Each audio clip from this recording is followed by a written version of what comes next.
Yedlin digs it away. Second ball bounces off Riley to Schlees, who plays it to Moranchuk. He tried to flick it ahead to TRA. Now it's loose in center circle. Schlees taps it into the central channel. Cleared by Edwards to Mateus Click.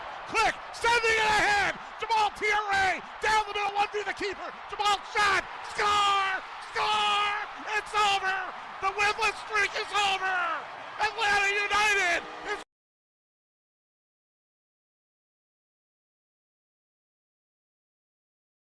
So how was your Sunday night? John, hear you there. It's another week of SDH AM, provided I could click buttons in a faster fashion that I can. So here's the rundown, as it always is on Mondays. Nothing changes. We'll go over the goals, go over the numbers, go over the stats.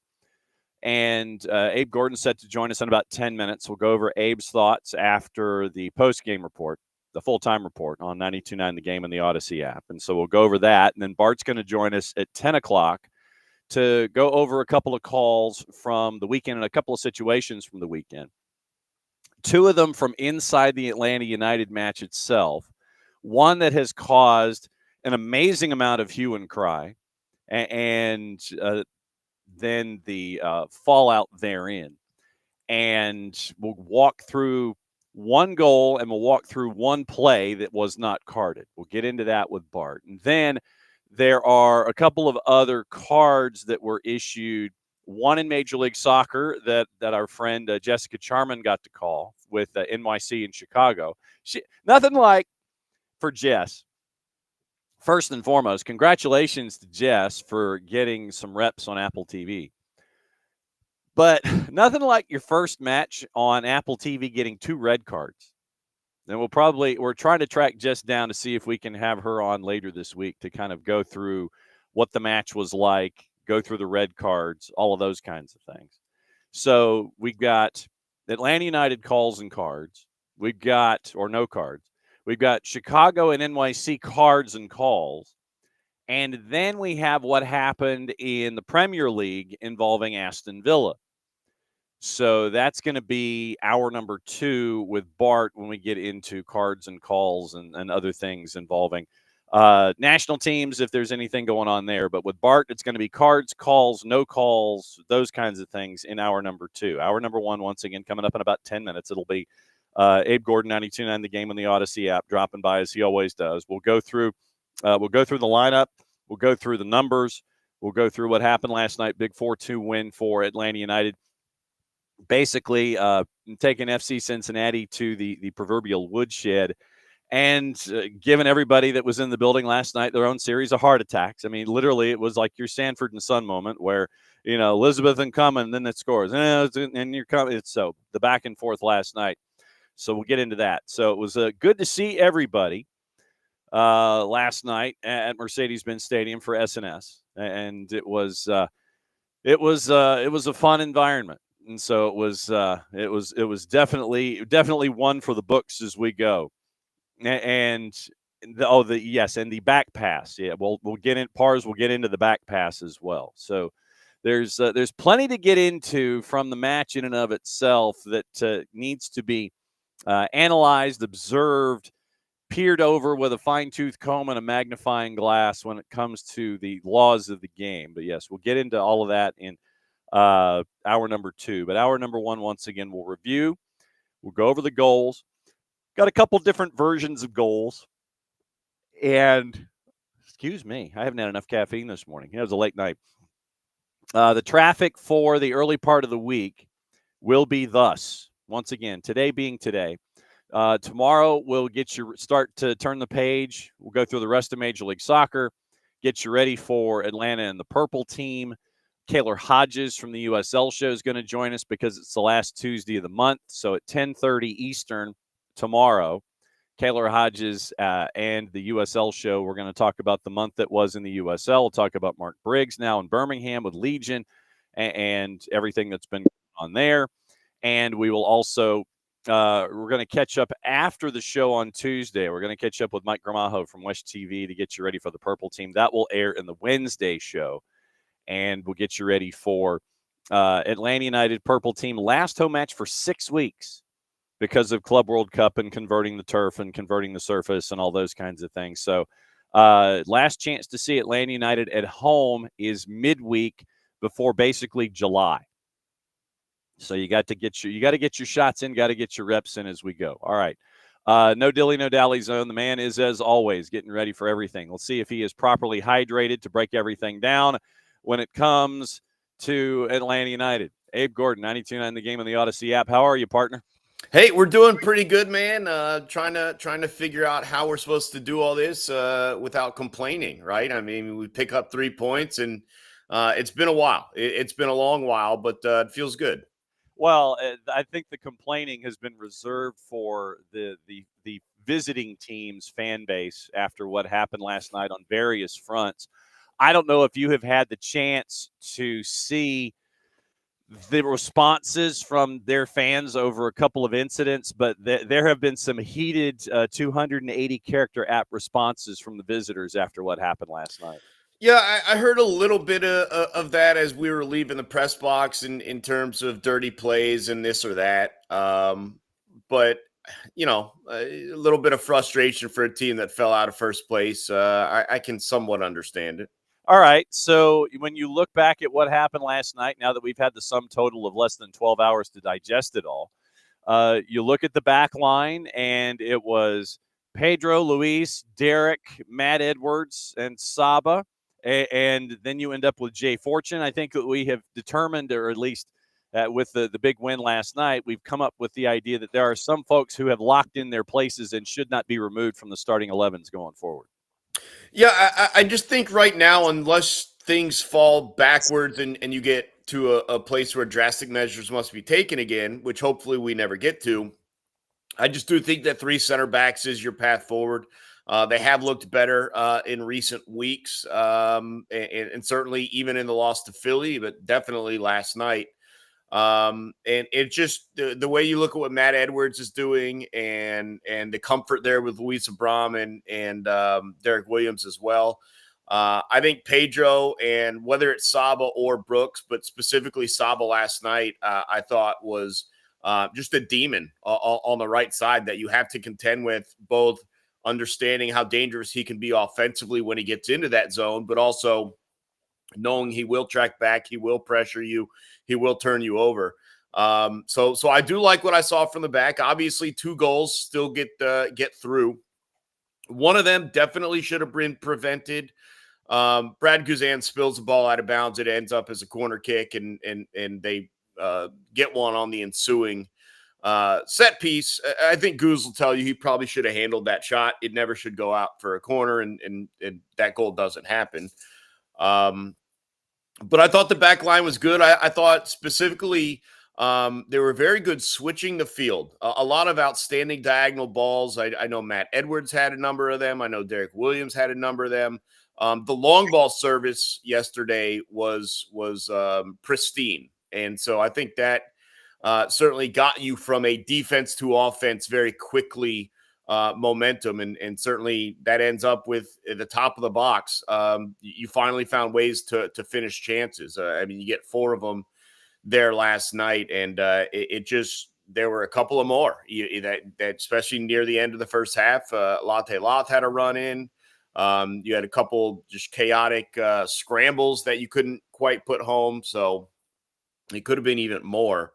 But look, that's what happens when you finish the chances you create. And I know Ronnie Dyla detailed that in the early stages this week. Like, we are creating chances. We are not finishing them. Our opponents are creating chances. They are finishing them. And that had really been the big difference. And certainly it flipped a little bit last night.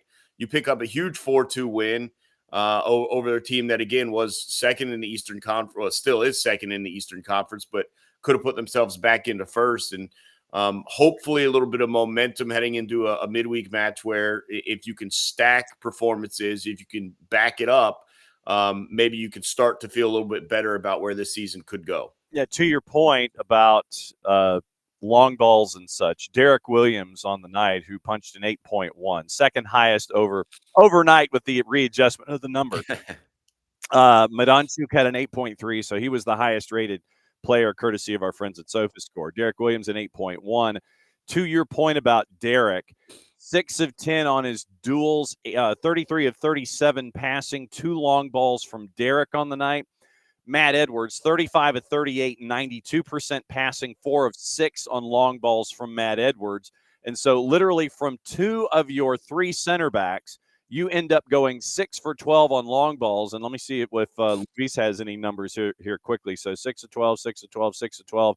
And so Luis had 1 as well. So 7 long balls completed by your 3 center backs to get things moving down the field in quick transition moments where, and I will maintain this, that where FC Cincinnati is concerned, I think that the 3 center backs that they had, whether we're discussing Teenage Hadibi or Nick Haglund, the third center back, I guess, being brought to you by the letter H, the speed that Atlanta United had and was able to take advantage of had those center backs on their heels most of the night, and I don't think they figured out how to manage and control the speed that Atlanta United was throwing at them, thus the long balls creating those opportunities that we're talking about. Yeah, I think they were concerned with the speed, and so they didn't get wide. I don't think they did a good job defending wide, and that allowed Saba to cut in, and it certainly allowed Pedro Amador to have his way along the left side, and I agree. I thought there were instances, and I know that's how Jamal Tiare's eventual game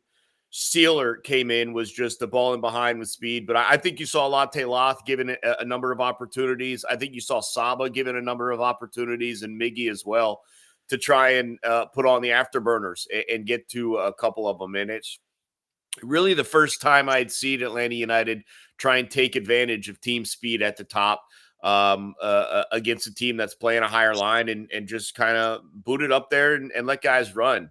Not sure it's going to work against every opponent, but it certainly gave them a number of opportunities on Sunday Night Soccer, and hopefully that's going to be the case against Orlando City, because they're on a real heater, and Atlanta United needs to cool them off. Yep, and I think that you could see that against Robin Janssen and Thor Halson. I think that you can take advantage of that once again with the speed that you have. And then I did want to discuss with you Alexei Miranchuk and what we were able to see from AM59 with what he was able to create last night as well.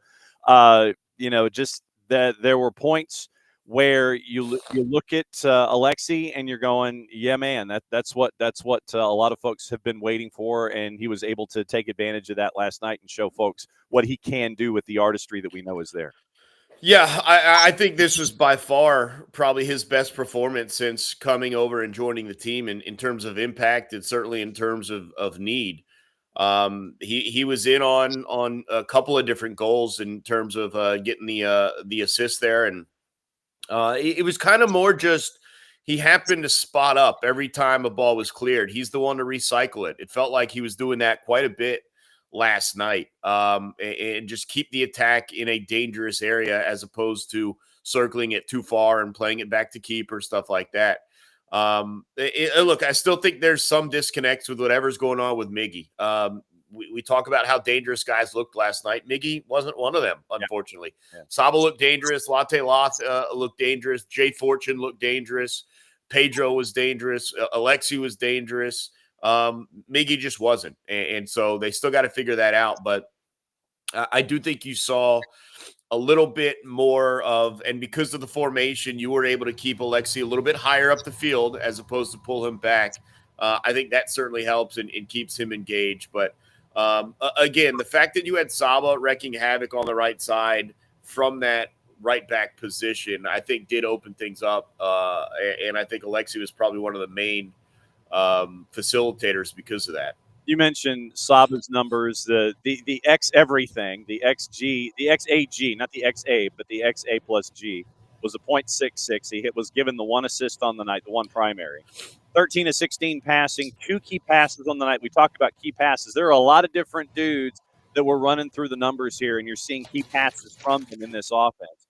2 key passes from Saba on the night, 2 for 3 on his crosses, 2 big chances created. The 1 shot on target is winning 2 duels on the night, both of them on the ground. And he also comes back and helps you out defensively, getting 2 tackles defensively. So Saba, once again, clicking off all of those other categories that you're looking at. It's not just offensive from him. It's not just offensive from Alexei. It's not just offensive from Jay and Matt. You're getting the defensive categories. You're seeing a lot of different categories getting checked off every night with these guys.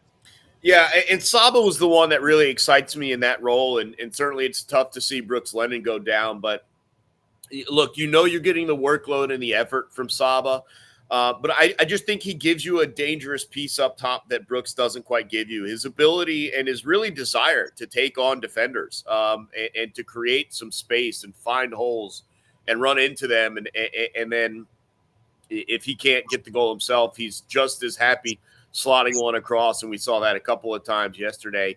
I just think his danger in the attack from the position, right, which is in general kind of viewed as a defensive position, right, in terms of the formation as far back as he's supposed to be. But certainly these guys are given the freedom to get up and tack and help out, and he just does it in a different way. Obviously, Brooks is looking to send in that cross, and at times that's the right play. But it's also nice to just have a guy that will take on a defender and give you an odd man rush if he can beat that man with a dribble and use the speed as well. And again, get on the high horse back in defense when necessary. And I talked with you about this yesterday. I think the partnership with Matt Edwards is what allows him to do this. I think Edwards' ability to defend on an island, I think is really key for Saba to have the confidence to get as high into the attack as he was getting yesterday. Matt Edwards, once again, for those that might have missed the numbers, 4 clearances. We talk about folks in different categories. Defensive categories for Matt Edwards. 4 clearances, 2 blocks, 3 tackles for Matt Edwards. Wins 4 of his duels. He was 4 of 5 on his duels, by the way. Won all of his duels on the ground, 1 of 2 in the air. Then you get into the offensive numbers, 35 of 38 passing for Matt Edwards at 92%. At the one key pass, 4 long balls completed by Matt Edwards, going 4 of 6. And so once again, we talk about the well-rounded behavior that we're seeing from some folks that are locking themselves into the lineup. That was Matt Edwards' numbers at a 7.2, where on the back line, if you look at the 3 center backs, Matt Edwards registered a 7.2 at SoccerForUSPod. Derek Williams an 8.1. Luis Abram a 6.5 because of where the goals were being scored. And obviously, SoccerForUSPod sits there and they dock you points or whatever their grading system is, when you have those things happen. Saba a 7.6 on that right-hand side as well. Alexi an 8.3. Jay a 7.9. Bart a 7.2. So you're getting a lot of 7s and 8 and some 8s in there. Brad, with all of his saves, registered 8 saves according to SoccerForUSPod with all the shots that Cincinnati had on target. So Brad punched an 8 as well. 3 players registering higher than an 8 last night according to SoccerForUSPod. Yeah, and look, obviously you get rewarded for the end result. Your SOFA score is going to be better. Your rating is going to be better when you do get the 4 goals. But, I do think this was probably one of the best performances. And I kind of mentioned it before the game, is just Cincinnati's very interesting because they're such a 2-headed monster with Denke and Evander. If you can really put the clamps on them, you stand a pretty good chance. And the one thing I will say about Atlanta United in recent years is that when it's like 1 or 2 standout attackers that kind of really push the pace for an opposing team, I think they've done a pretty good job at isolating and limiting those. It's when a team can beat you with multiple players that Atlanta has really struggled. And so I'm not surprised they were able to handle Cincinnati yesterday. I also mentioned that Cincinnati's goal differential for a team that was tied atop the Eastern Conference, it felt like an anomaly. It felt like they were there to be had, that they, unlike Atlanta United, had probably outperformed result-wise what their actual performance was. Certainly Atlanta United has underperformed results-wise what their actual performance had been, especially in a stretch of 5 or 6 games there in match day 5 to 10 or whatever it was. So it felt like this was coming, and now the real question here, John, is how do you back it up? Because you just can't have it be a standalone result. It has to be a performance that is followed up midweek with ideally another 3, but at worst a splitting of the points with Orlando, another team that's well above you in the table. They're creeping in on the top 4 potentially. So it's just a situation where I think we're all hesitant to say, like, this is the performance that is starting a turnaround, right? Because it can't be. It can't be just one performance that turns the whole thing around. It has to be about whether you can put multiple of these together, especially with a long road trip, as you referenced, coming up, and many of those games against some difficult opponents. I know you got Columbus in there, you got Inter Miami in there. I think you got both New York teams in there. So it doesn't get any easier when you head out away from Mercedes-Benz Stadium. Yeah, and you mentioned the starting lineup and what it may look like. Just to give folks a reminder, Ronald Hernandez came in, gave you 30. Pedro Amador gives you 60. Ronald Hernandez comes in for the final 30. Jamal comes in for that cup of coffee, the 10 plus 4. Latte Lot gives you 80 last night. Same for Miggy, gives you 81 technically. Click gives you the 10 plus. And then Noah Cobb and Will Riley came in for Jay and for Saba to shut the door. And yeah, run those two young dudes out against tired legs trying to get possible equalizers. Good luck on that one. So once again, the dudes that did not get minutes, Efren Morales, Luke Brennan, and Edwin Mosqueda, just to keep all of that in mind when you're looking at your lineup going up against the purple team in the midweek. So there were some folks and there were some strategic substitutions by Ronnie late in the match. Yeah, I don't know how different it's going to be, and I know you are talking about some match compression, but it was a relatively cool night last night, and I was certainly concerned after the physically draining affair in Austin, right? I think that takes a different toll on you a couple days later than this one potentially could. So we'll see it from that perspective. But yeah, if Noah Cobb grabs a start here, I wouldn't be surprised. And there's a couple other, if you can maybe get some, maybe a half out of Mateus Click or however long you think you can keep him in before he gets red carded, then leave him in for whatever length of time that is. But I think there are certain guys who I just have to be in there based on what we've seen. I think unless Brooks Lennon is a confident full go, which after a setback on that hamstring, I can't imagine he is, you have to keep Saba in there. I think Matt Edwards and Jay Fortune are two guys we've talked about that you just have to keep in there. And yeah, if you wanted to flip TRA and Latte Latha again and get 60 minutes out of TRA between, bringing in Latte Latha again, I think you could understand that. But I think Moranchuk is set to go again. I wouldn't make too many changes, especially because, again, things seem to work in that first half, and you're still desperate, even with picking up 3 points on Sunday night. You're still desperate to pick up 3 more on Wednesday. Dance with the girl that brung you. Other than fighting your allergies, and you sound like you are hurting with the allergies this morning, my friend. Yeah, I don't know what's going on. I woke up with like a serious headache and dehydration and sneezed a couple times on the walk with Chipper there. So we'll get through it. Where's your hydration? Where's your hydration 2 liter? That's actually, I don't know where that is right now. I got the little hydration powder in this water bottle here though. So we're working that angle. Because it is just water. I know that one. I've actually gone to that one. All right. Well, we will let you go and hang upside down and make sure that everything is fine. Promo for Wednesday night on 92.9 The Game on the Odyssey app. Yeah, again, a midweek match. So we got coverage starting at 6:30 live at Mercedes-Benz Stadium. Looking forward to it. The big Barneys are coming into town, the purple team. And so, again, trying to build some momentum, but you got to handle business against another rival here. And if you can do that, that's when I think we can start having some conversations about, all right, now let's see where this team is headed, but not before then. Absolutely. All right, go hang upside down, go drink your water with your powder, and we'll catch up with you on Wednesday. Will do. Sounds good, John. Thank you. That goes Abe Gordon. And so Abe is going to go and try and recover and go hang upside down and do whatever you can try and do just to make sure that everything – yeah, because, man, I mean, when you go from the temperatures that we had to fronts coming through to rain happening to the temperatures that we had to the fronts coming through to rain happening, I am not envious at all. And it is that is something when you're dealing with allergies, and it is and Mother Nature is kind of sitting there and she's poking at you. And it's just, it is an absolute pain in the ass dealing with Mother Nature, thinking that everything is settled. Then you wake up and your sinuses are bugging you. Then you're like, oh, ish, man, this sucks.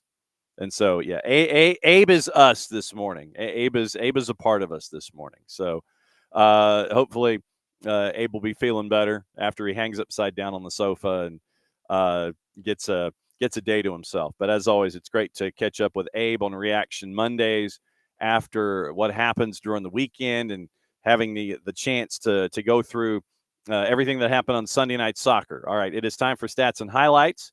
And we've got a couple different versions. We do, and tomorrow, I think what I'm going to do as a part of our recap is I'm going to go ahead and play Sammy Sadovnik and Diego Valeri on Apple TV's Spanish side. So we've got Mike and Jason, and we also have Apple as our compare contrast. But coming up top of the hour once again, it is Bart Keeler from the SoccerForUSPod, where we get to go over cards and calls, and we get to walk through the laws of the game and discuss a couple of things.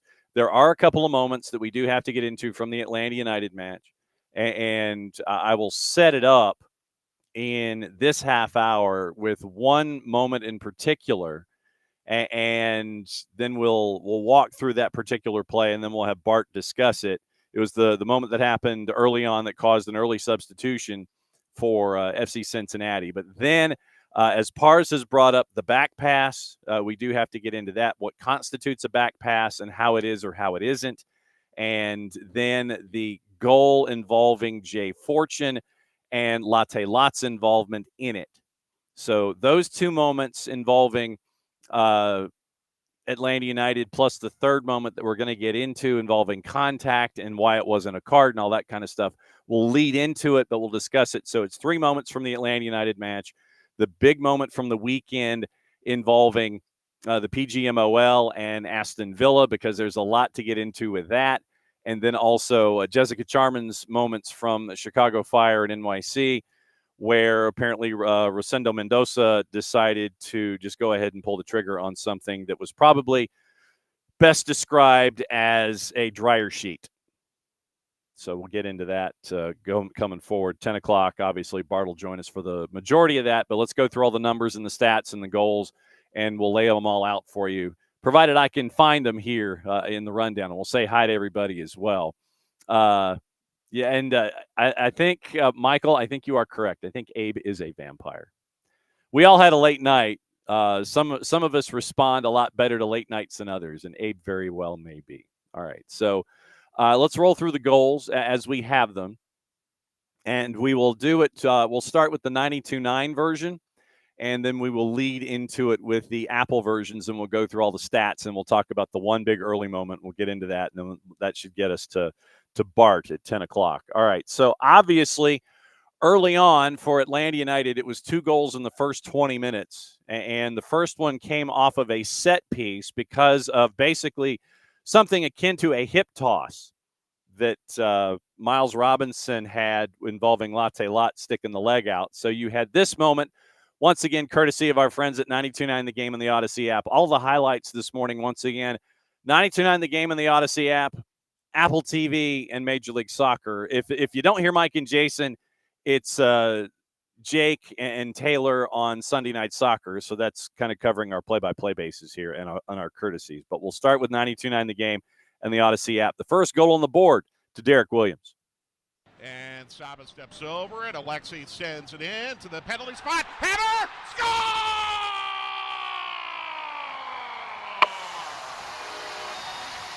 A set-piece goal for Atlanta United. And they get the 1-0 lead against the run of play, I believe. And Mike is absolutely correct. It is Derek Williams. And I apologize for the way that my headset currently is constructed, because remember, I've got to jack up the volume. And when I jack up the volume, it ends up being jacked up in my ears. So that's kind of where we are here with that. Okay, so that makes it 1-0. That was 1-0 for the sum total of about 5 minutes.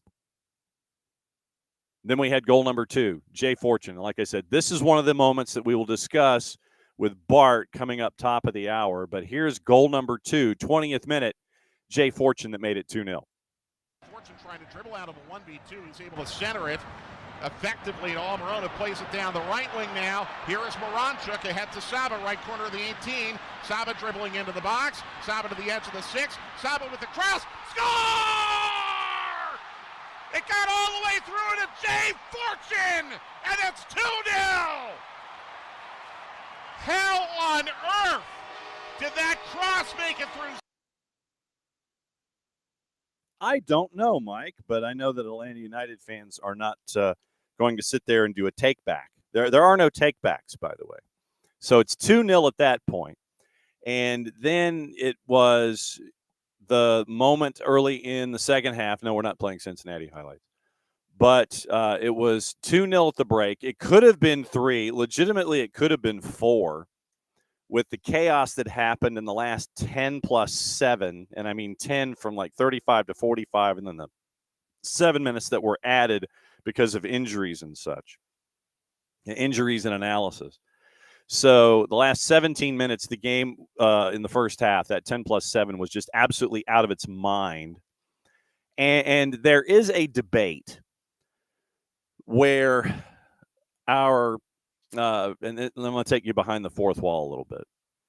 There is a bit of a debate internally where there is a thought of releasing the video, if not the audio and the video, of the reactions that Joe Freihofer and I have when we are watching the match itself.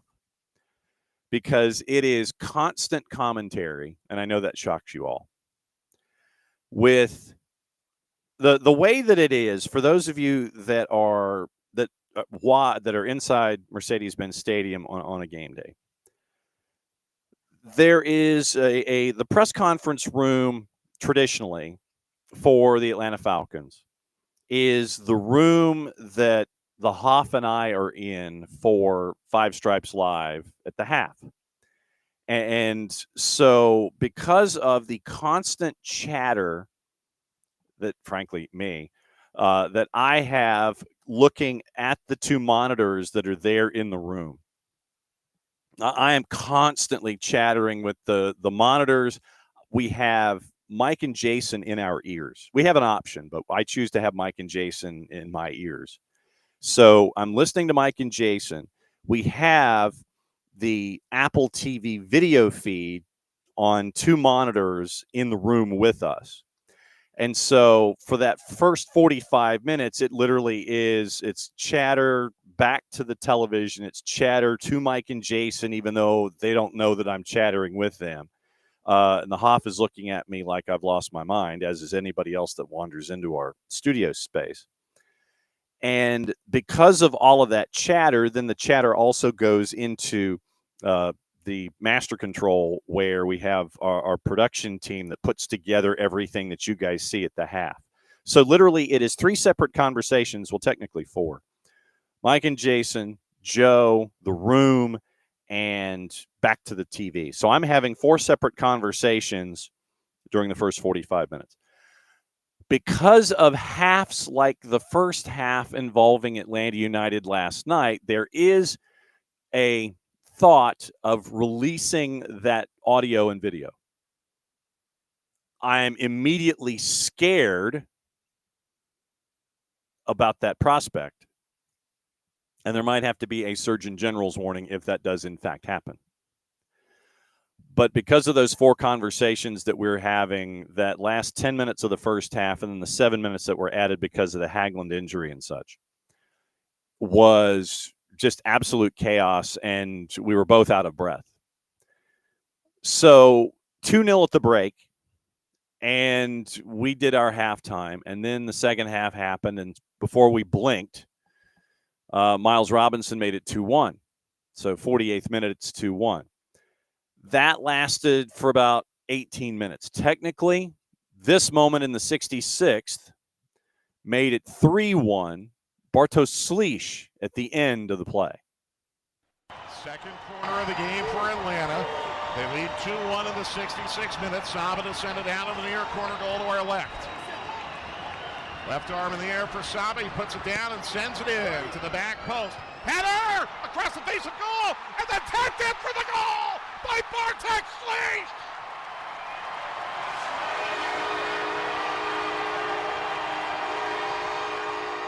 Absolutely brilliant. Williams heading it across the face of goal. Schleich slam dunks it. Well, and to Mike's point on that particular play, you end up with Derek Williams at the far post, and we always talk about gravity. And so on the goal that Derek scores initially, you go back and you watch and you see Latte Lot kind of drifting toward the far post. He's on the channel just inside the far post. And so that means that Cincinnati's defense drifts toward him, which means that Derek, who is about a half step behind, gets to go into that space and is available to hammer the ball home.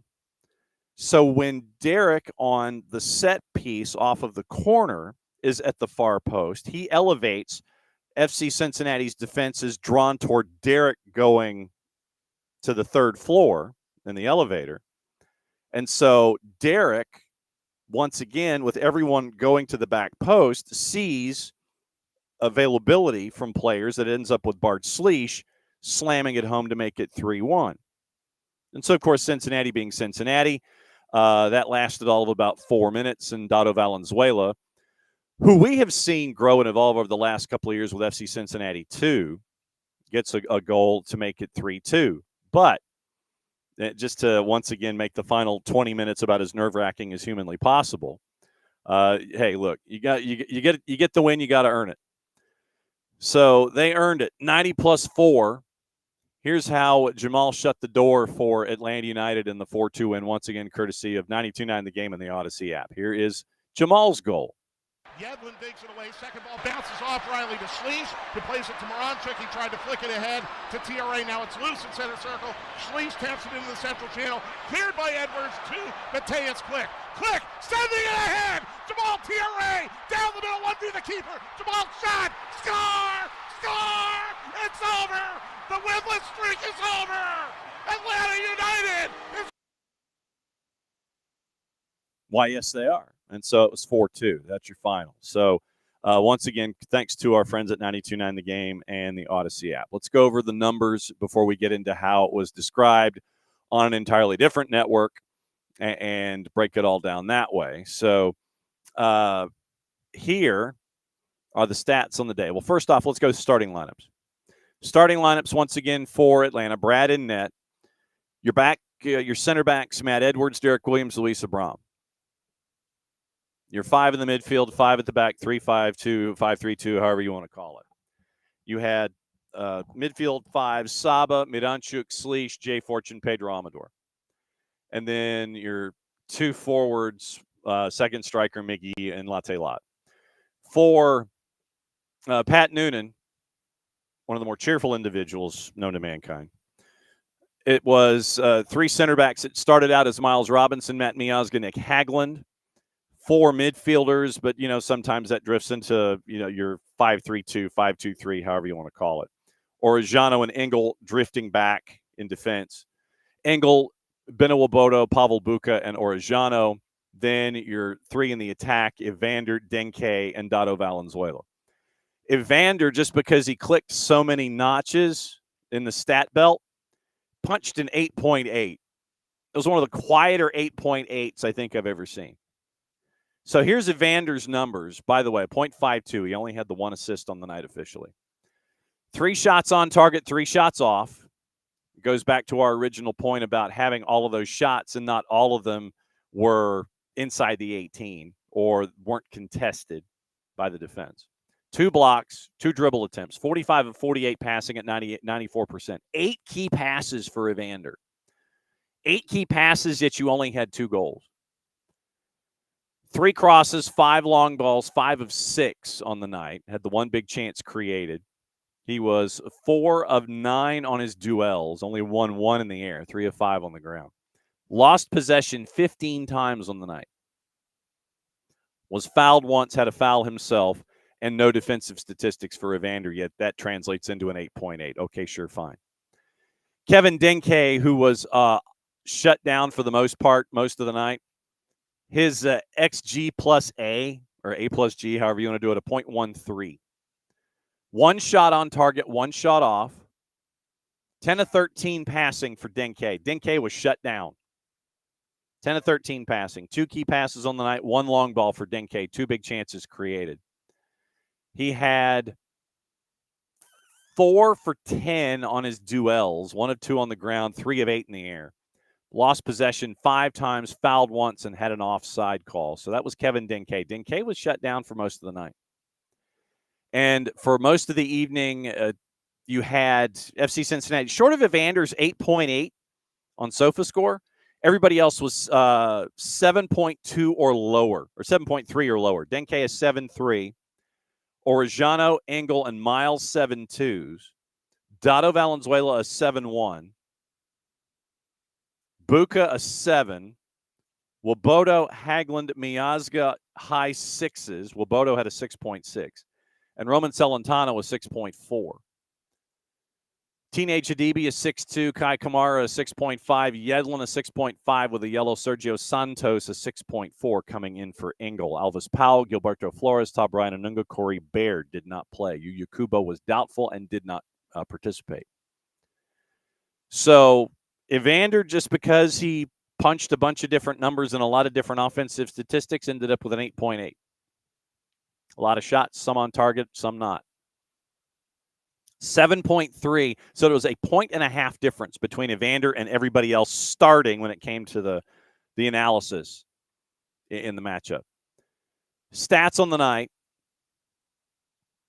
2-1 possession for Cincinnati, something that's not normal, normally looked at for them. XG 3.63 for Atlanta United, scoring 4 goals. 1.43, scoring 2 for Cincinnati. 9 big chances for Atlanta United. 9. 3 for FCC. 3 big chances on 30 total shots. 30. Compared to 12. 9 big chances on 12 total shots for Atlanta United.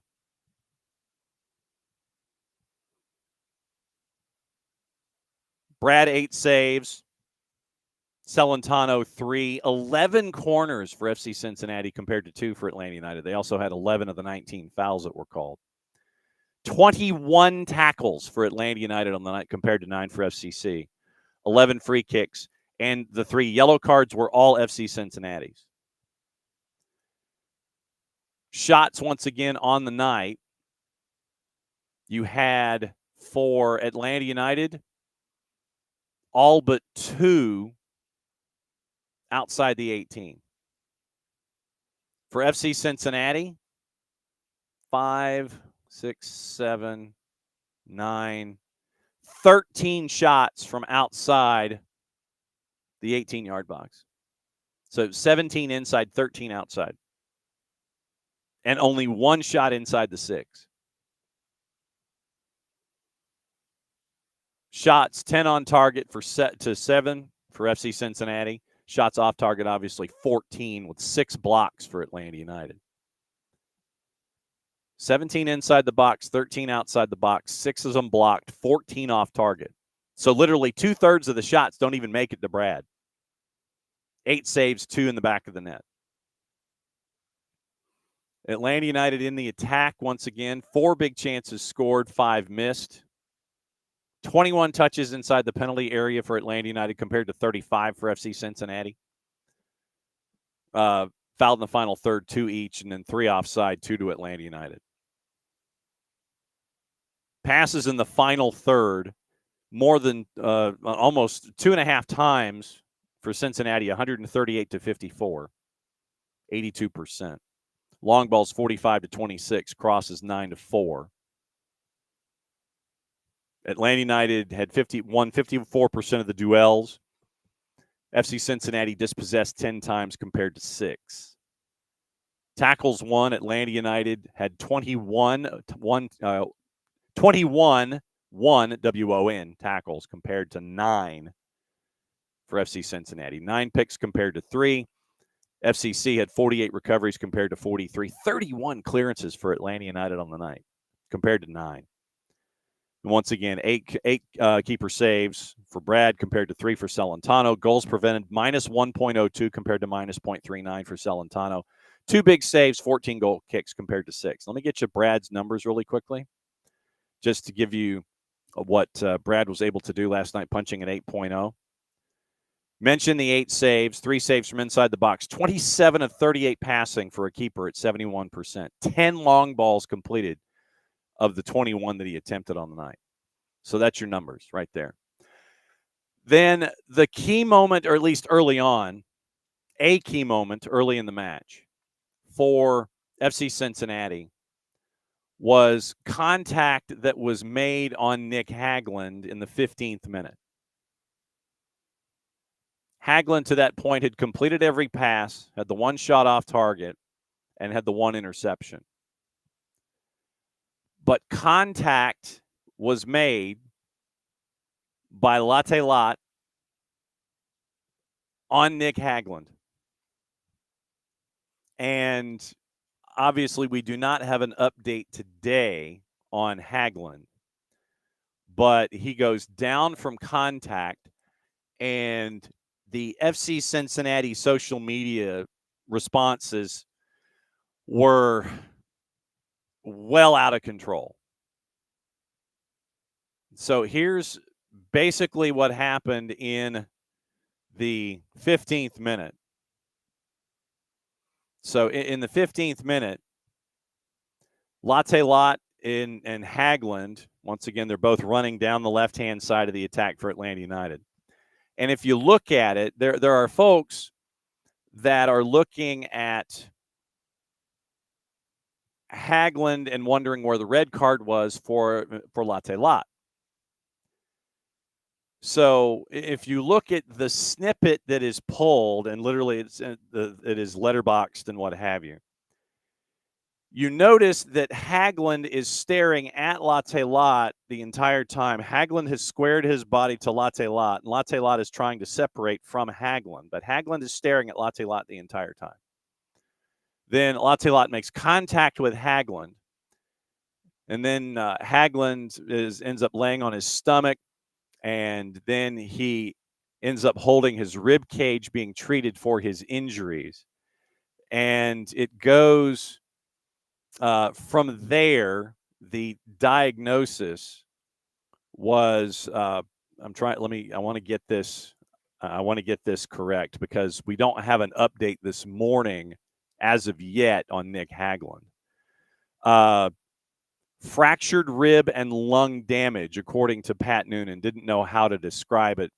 And so you end up with Nick Hagglund being lost for a teenage Adibi in the 15th minute and beyond. So fractured rib and lung damage, not really knowing how to describe everything else that was there. And so everyone is wondering where the red card was in that particular moment, after that particular moment.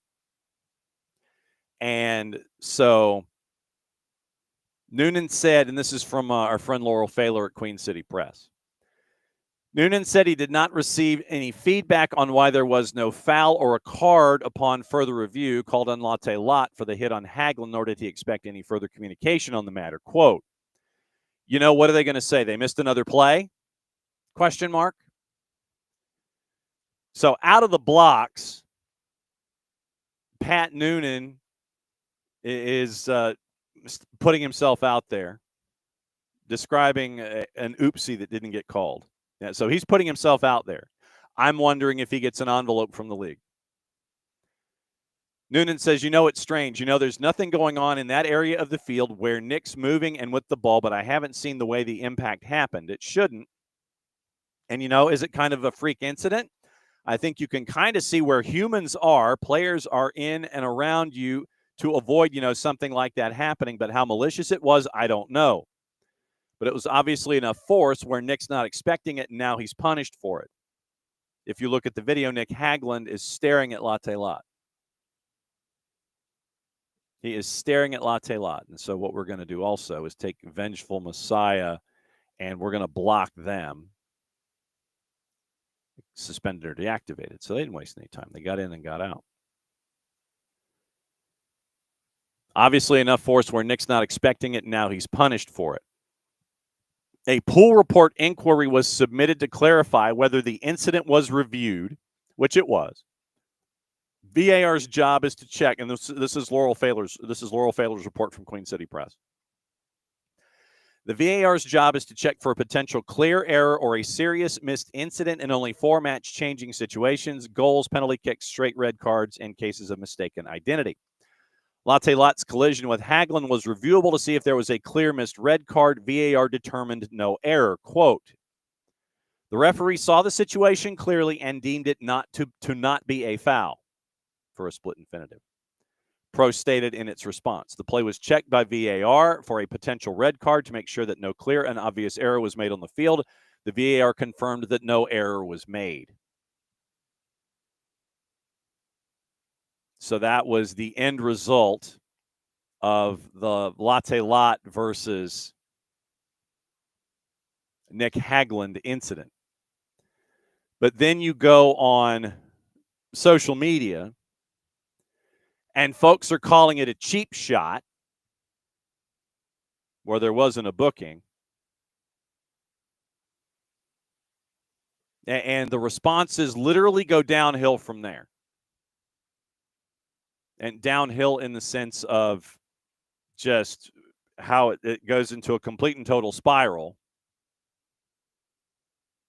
And so now you have fans in Cincinnati yelling at Disco, wanting to see if there's going to be some kind of retroactive response. Guido Gonzalez should never ref another match. Then, one listed it as premeditated assault. You have a lot of folks sitting there saying straight red and direct intentional foul, and everybody's going assault. The ref hates Cincinnati, blatantly obvious. It's cheap. Yeah. At the end of the day, FC Cincinnati, I think the tape is now out. Speed is something that they're going to have to contend with. And when there are folks that are racing at your back line and you cannot manage, the Cincinnati is going to continue to have problems. Yet and I say this, you in the collective for the Cincinnati fan base, they also don't want to talk about Matt Miazga and how he ended up cleaning out a player, but nothing happened there. The quid pro quo involving Matt Miazga. So that was, like I said, that's one of the things that a lot of folks from Cincinnati were mad about last night, and that's why I thought it was important to go over what Laurel Failer had in her reporting. So fractured rib and issues with the lungs. Obviously, we wish nothing but a quick and solid recovery for Nick Haglund, who just has had a series of injuries that have kept him from being on the field for FC Cincinnati the last handful of seasons. But the notion that it was premeditated assault, that's a bit much, people. Once again, Nick Haglund, you look at the video and you look from the high camera, the midfield camera that is there for television. Haglund is staring at Latte Lot the entire time. Latte Lot and Haglund, they are going down the same channel. Haglund is turned and he's keeping an eye on Latte Lot the entire time. And how folks on social media can sit there and say it was premeditated assault, A, and that you say it was a cheap shot, B, it's incorrect. If you are going to, as a defender, stand up and you are going to try and challenge someone that is as physical as Latte Lot is, understand that there may be a consequence. Shoulders are turned. I'll walk through it once again, and folks have sat there and they've stared at it. So, long release over the top, and Hagglund is literally staring at Latte Lot. Latte Lot makes contact.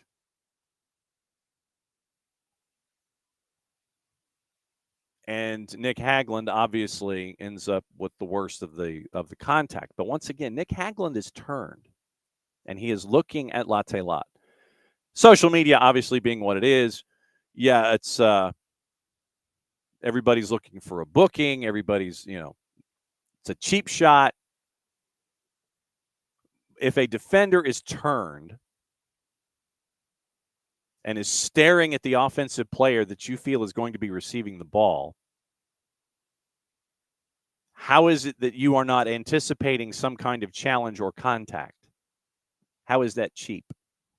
How is that a cheap shot? Do we wish nothing but a full and incredible recovery for Nick Hagglund? Absolutely. But for that to be premeditated assault is a bit much. It was reviewed by Pro and VAR, not to be, to control my infinitive, not to be adjudicated or judged as a red card incident. So we'll keep an eye on it. But that was the first piece of outrage yesterday.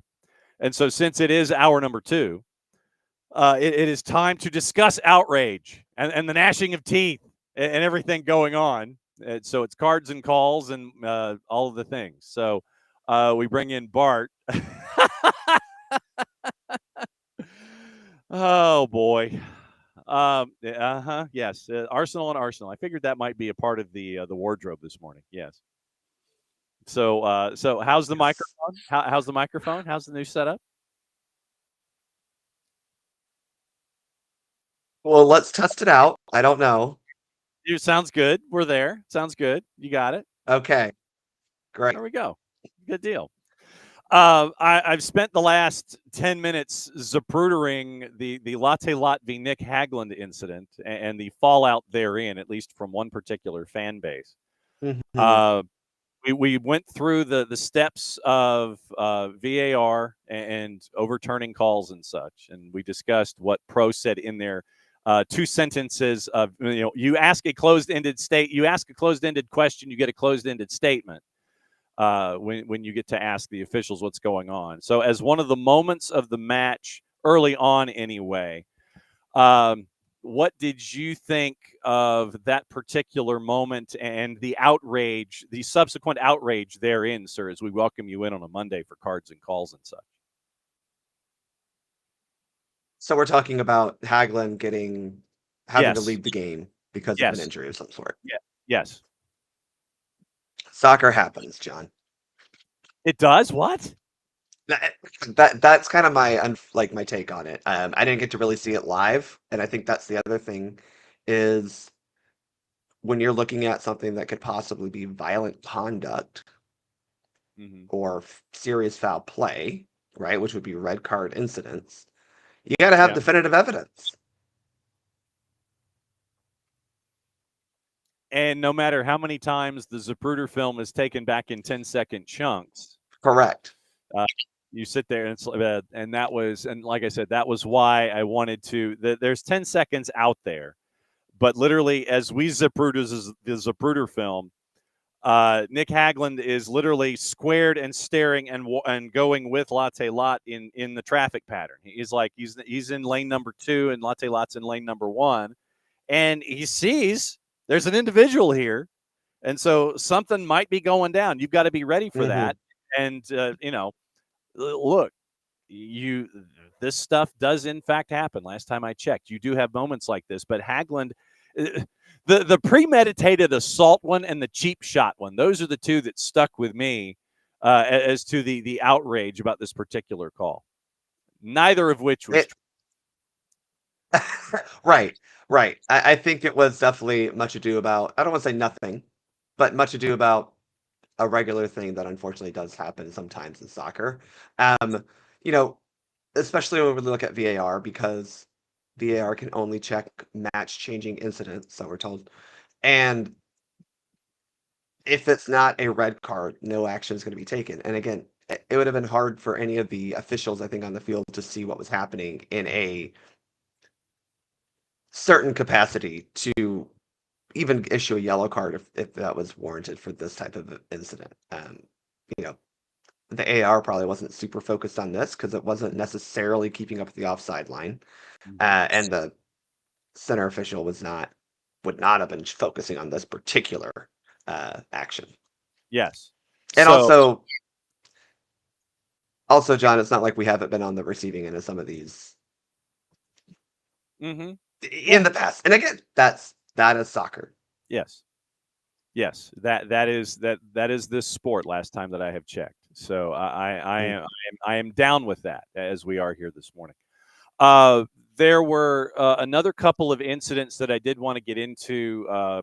It has been mentioned about the back pass to Celentano, and then because you see when that does in fact happen, Saba's raising his arms, and folks in the supporter section are raising their arms.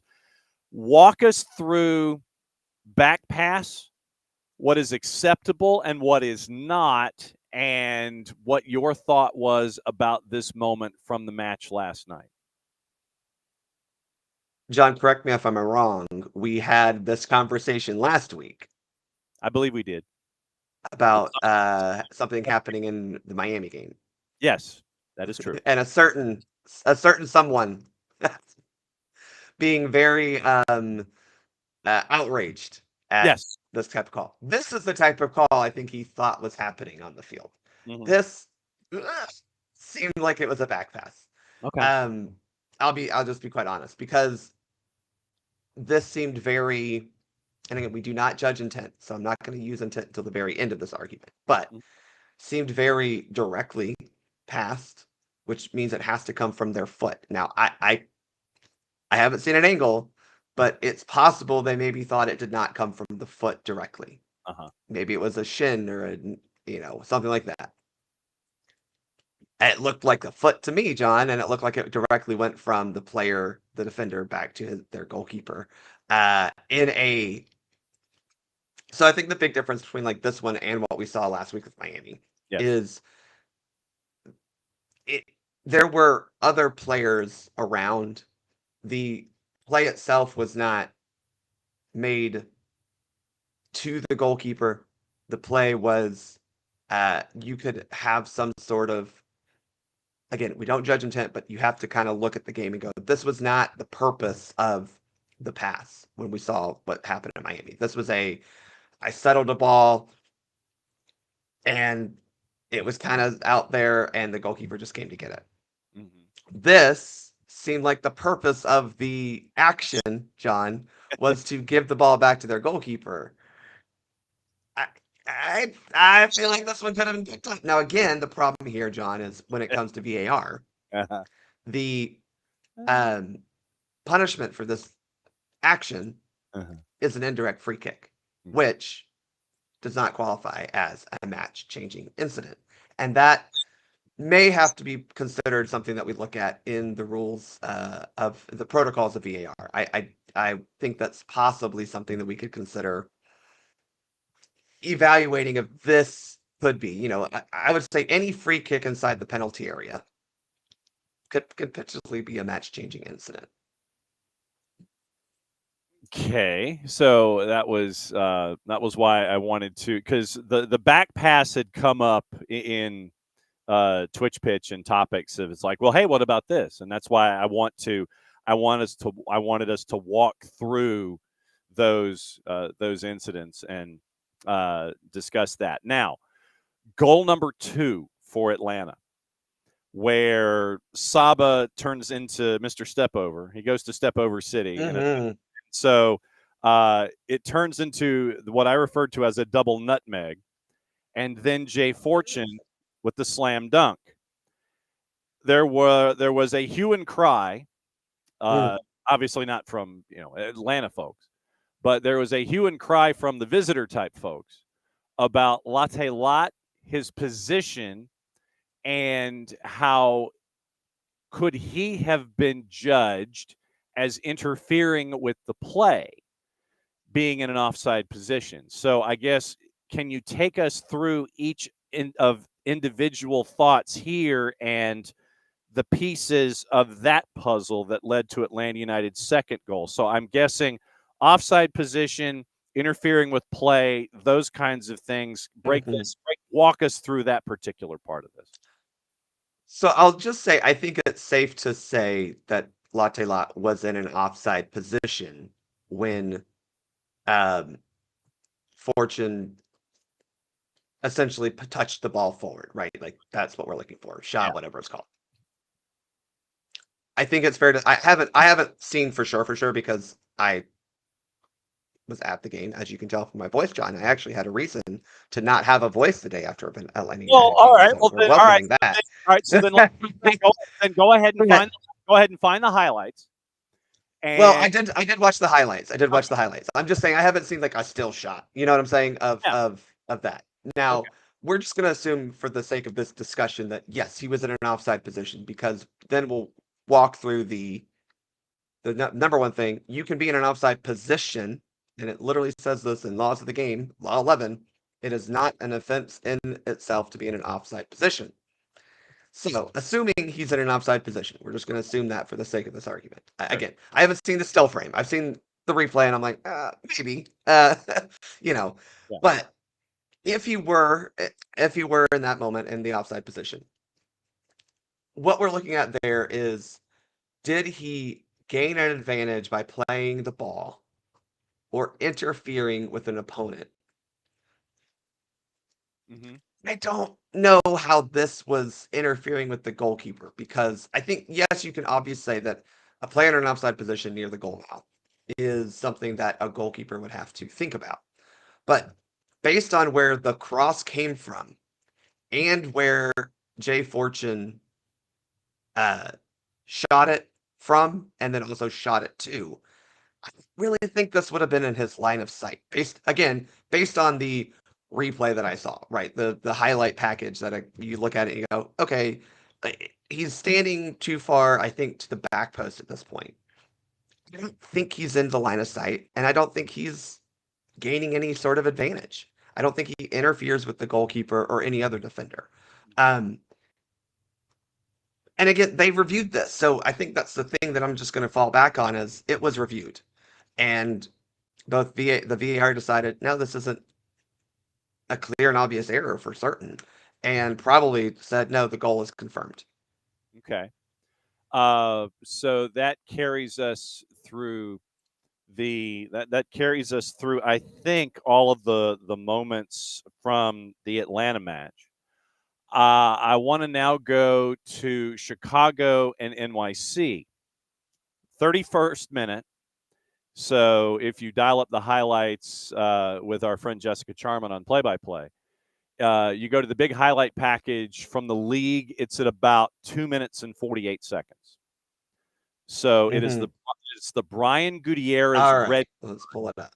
So the Brian Gutierrez red card is what we're staring at here for the first one, because there were two reds in this particular match, and so I want to walk through each of the reds that were in this match. Nothing like your first matchup on MLS Season Pass and Apple TV, and you get two red cards out of the deal, So we'll see. Yeah, This was coming through my Flot Mob notifications, John, as I was celebrating Arsenal winning, by the way.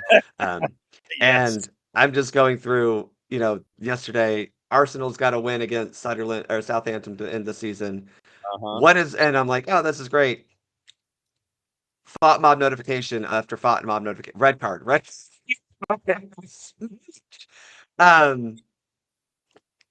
So I do think that when you're looking at, oh boy, why is my internet being so slow this morning? I don't know. Because I want to kind of walk through this as I'm watching it so I can explain. I don't know either, John. Yes. I don't know. It's Memorial Day. Yeah, holiday Monday. I know.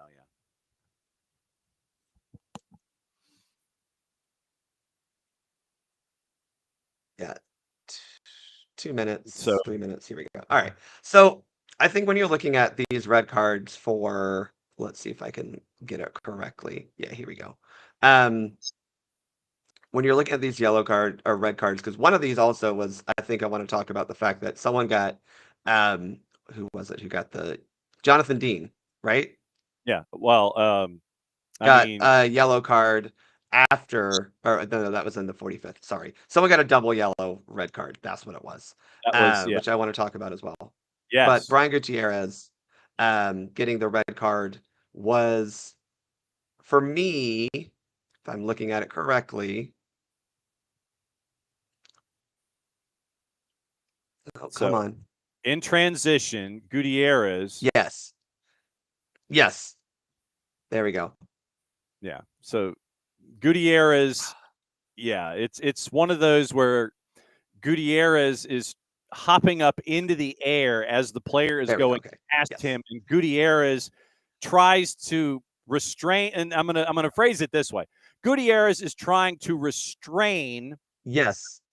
and trying to keep the opponent from proceeding past him as the ball has already gone past and away to the next player for NYC. So it's attack going from left to right as you picture. And the player for NYC coming down the middle channel passes it to his right in the attacking phase. Gutierrez hops up into the air, leads with his elbow, and tries to do a bit of a clean out as he's reaching upward with the elbow, and that is adjudicated by Rosendo Mendoza as a straight red card. And that's, I think the problem is when you look at a replay of it too. And that, again, when we talk about VAR specifically, they are looking to either confirm or overturn calls, basically. It's hard to argue against it when you see his elbow, forearm, really, whole arm, rise up to meet the player. Now, had he just been jumping to get out of the way and made contact, maybe it's a foul, right? It is a foul. It's really nothing more. It's not even a yellow card at that stance. But you can see when he jumps, his arm pops up. And looking at where the referee was positioned during this incident, the referee has a very good look at. I mean, it happens right in front of him, Rosendo Mendoza. And not only is it in front of him, it's literally he can look into the angle, the window that we see, the golden window of the space in between the two players, which is where that contact happens. So props to Rosendo Mendoza for being in great positioning to see this exact play. A little lucky, but great positioning. And that's why he's able to see it. And then again, when you raise your arm like that, John, into someone's face, yes, which we could also get into an NWSL call if that is a forcible contact to the head or neck area.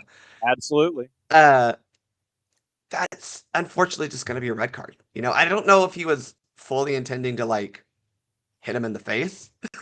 Yeah. You did. I mean, it doesn't really matter. That does come down to, I don't think this is, I think this would be considered serious foul play because it was within the realm of playing soccer. But that's what it falls under. So if you want to go to the laws of the game and you look up, basically what you're looking at is send off offenses, and it says specifically, we talk about serious foul play, violent conduct. That is what we're looking for, right? Because serious foul play could be a tackle. This is also we understand that when people jump up, our arms go out. Yeah. Right. But as I've said, I think multiple times, there is a level of care you have to have when playing this game. Yeah. Problem here for Brian is anytime your arm is going to make contact with the player's head, you're at risk for violent contact or serious foul play, whichever one you want to call it, because we are trying to protect the head and neck injury area. And also, again, that violates the care that you are supposed to have for another player. And once you go beyond that, you're into trouble. You just are. And I think it's a little unfortunate, but you put your elbow up into a guy's face. You only really have yourself to blame. Yes. And so now we move forward in the game. I feel like Lindsey Nelson. Yeah. Due to time constraints, we move forward in the match. On the tape, you're looking at about 6 minutes in on the highlight package. And Ojeda is inside the 18, so 550, I guess, if you want to say, in transition. Yep. Ball over the top, Ojeda inside, and it's the second contact that is referred to as yellow, second yellow, red. So Ojeda cuts it back on his right foot. First defender goes buzzing past, and I would say that this was soft. I would say that agree. This one was soft because defender has foot on the ball and he kind of stumbles over the ball as he's trying to defend, goes to VAR, and it confirms the call and the penalty inside the 18. So, and it eventually does get converted. But the chaos that was attached to the actual call, and literally it is, so Ojeda, as he's going in the attack from right to left, as you picture, the first defender for Chicago slides past. Then the second defender ends up with his foot on top of the ball as he's trying to defend on the way past. And then in the fallout of the ball going through the play, I don't know where the defender's right leg is supposed to go at that point after having stumbled to the top of the ball. Yeah. It's okay, so we'll walk through it because I do think that Davia gets unlucky here because he clearly does get to the ball first, pokes it away, and his trailing leg is the one that kicks Ojeda. And I think my issue here, John, is giving a yellow card for this foul. Right. I don't know if it's reckless, which is what we kind of use as our barrier for, is this a yellow card, right? Okay. I don't know if it's a reckless foul. Right. It also doesn't fall under the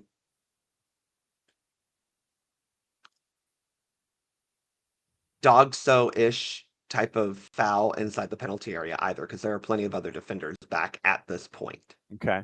So you're not even doing the dog-so yellow card double jeopardy situation like we've seen, over the past decade of the penalty kick, right? Yeah. We transitioned away from that. I do think that this is a foul, right? I think he ends up kicking his back leg, which is, you can't do that. I think it's very harsh to give a yellow card here because I'm with you. I don't think that this is it's an act of defending. That's just all I'm saying. It didn't seem reckless to me. Right. But then again, it's a foul inside the penalty area on a guy trying to shoot, and it's kind of hard to walk away from that being a yellow card. I think, unfortunately for him, if this were a straight red, it would have been overturned. But because it's a yellow card, that's not reviewed in the laws of the game, right? Yeah. At that point, we're just saying, is this a foul or not? And it was, I think, a foul. When you look at the full thing, he does kick him. You can't use VAR to administer or take away a yellow card. Mm-hmm. So that was why I wanted to bring up the second incident there. Yeah. Before we get into the madness that is Aston Villa and the PGMOL, you had an NWSL moment you wanted to get into? Oh yeah, man. There's the moment in the Louisville. Who are they playing?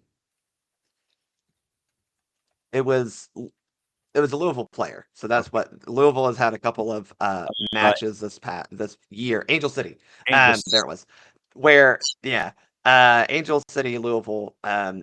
Kayla Fisher on I think a corner kick, decides that she's not just going to pull the hair of her opponent. Wow. She's going to yank the hair over her head, Oh, and wow. then also somehow hit the person in the head. Wow. Now, this was obviously given a red card, upheld by VAR, or maybe given by VAR. I forget the exact series of events. I will be very shocked if there's not a heftier suspension for this, because you got a big I old will say that league. Yeah, I think when you look at the one thing about the women's game and even the men's game, but just not as many incidents. In the women's game, hair pulling is one of those things that you have to understand will happen a little bit by accident, because when you have long hair, sometimes hands or fingers will get caught in it. But at the same time, your hands shouldn't be up near the head or neck area. This is an incident that happens, unfortunately, in the game, the women's game, a lot more than I think people want it to. Right. And I wouldn't be shocked if NWSL makes an example. I mean, one, this is a very bad play. This should not happen ever in a game. This is a textbook red card moment. I wouldn't be shocked if they make a big example out of her. Also, Louisville's had a couple of dirty plays this year that I think a lot of people are wondering why they're playing so dirty. I think it's the Kentucky in them. But I think this might just be a very multi-game suspension, because to me, this is almost more serious than throwing a punch, to be quite honest. Because this is the type of thing that, I mean, you're talking about major injury if you aren't careful with how you're pulling someone's hair, right? I mean, why are you pulling their hair? Yeah. So yeah, definitely go watch that if y'all want to. It's not funny, but it is worth watching, because it's insane the audacity she had to do that. Let's just put it that way. Yeah, and it is at about the 6-minute mark, and so that is yeah. So right there, that's the link to the highlights. Racing Louisville would go on playing down a player 11v10. They would go on and win 3-2.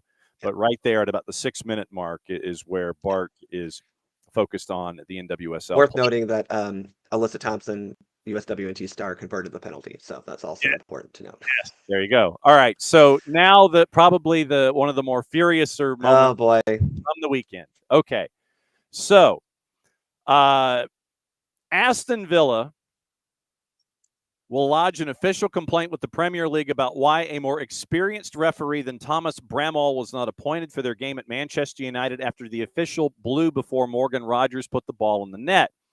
This meant that the video assistant referee could not intervene to rule on whether the forward had illegally kicked the ball from Altay Bayindir's hands, as Bramall judged, and Unai Emery claimed later that this was the, quote, key moment that cost Villa Champions League qualification.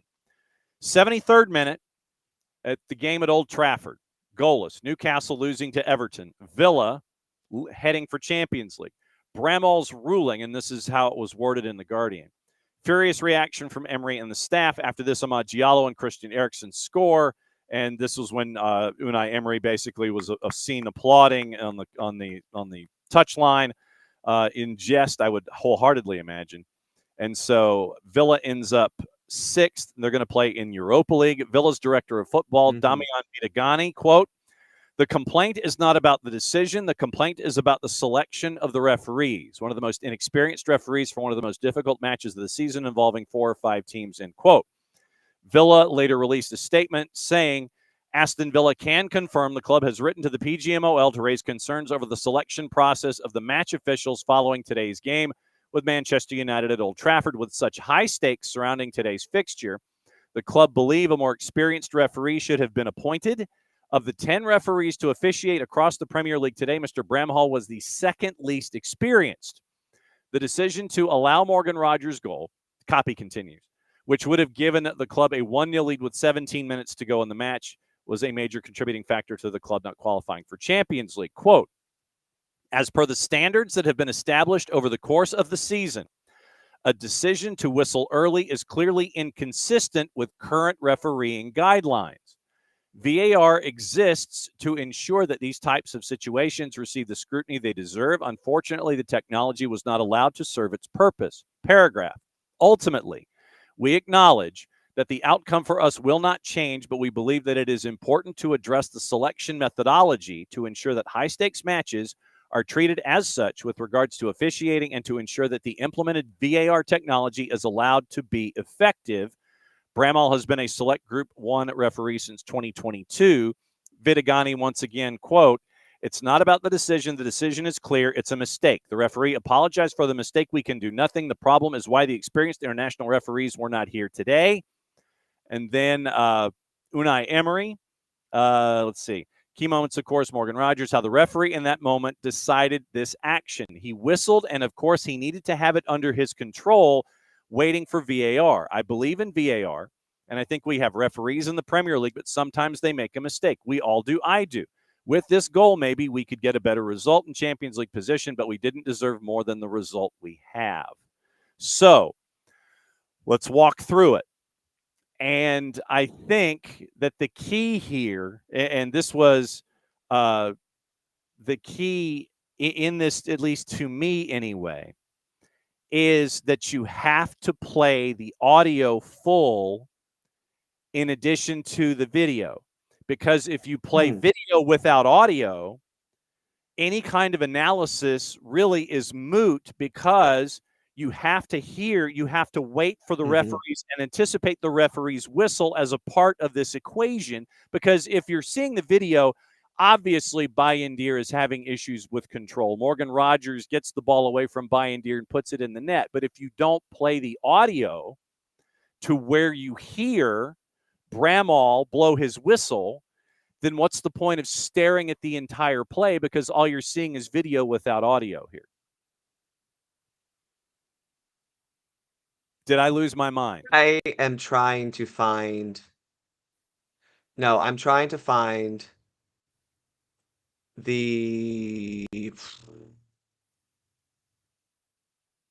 We had training modules on this. I'm not sure where exactly it's listed in IFAB laws of the game. Okay. Because I forget. It's not under goalkeepers. But anyway, point is, we deem a goalkeeper being in possession with having at least, it could be as little as a fingernail on or directly above a ball. Mm-hmm. You do not have to be directly touching it to be considered in possession. So I'm just going to start by saying Aston Villa, this would not have been a goal one way or another. The referee was correct to judge that the goalkeeper was in possession of the ball and that the attacker kicked the ball away from the goalkeeper while in possession. And then my next point is, while I understand they want things to play out, the reason we have this law is for player safety. Most importantly. I guess, yes, you should have let this play out and then blow the whistle and say, no. But the initial reaction of the referee is always going to be, nope, keeper was in possession, tweet, or coming out. Because he was in possession of the ball. And so I'm sorry, Manchester United or Aston Villa fans, it would not matter one way or another. This call was going to be upheld, in my opinion, and probably the opinions of a lot of referees, clearly the one on the field. Okay, so what I am going to attempt to do here is I'm going to attempt some production magic. And so what we will try and do here is, courtesy of our friends at NBC and the Premier League, let's walk through it. So I'm going to play it at real speed. Here we go. Here's the play. And once again, we're missing the audio here, but once again, it is understood that once the keeper is in possession, then Bramall blows his whistle, or what he is thought to have possession from Bayendir. So once again, there's Morgan Rogers making contact, gets it away from Bayendir. Mm-hmm. So here comes once again Bayendir, and then right there is where I imagine and anticipate that the whistle happens from Bramall. Correct. So once Or again, somewhere in that moment that you see it, yeah. Like it may not be here, but probably even here, I think. Yeah. So here, once again, in this area is where you end up with that particular call as it is being reviewed. But so there you go. That was the play in and of itself, and it was judged. And once again, one of the things that gets to me is you're trying to judge the play with video only. And this is what I saw from a lot of pundits after this had happened, is that they were trying to judge the play video only. And for me, you have to be able to hear Bramall's whistle as a part of this discussion, because once that whistle goes, Bayendir is in possession, hands off. No touchy. Bayendir's got it. You can't do a thing. And Morgan Rogers is committing a no-no by doing anything when that whistle goes, and it is judged that Bayendir has possession of the ball. Mm-hmm. Am I wrong? Am I wrong? I mean, no, I think that goes back to the heart of the problem of letting it play out.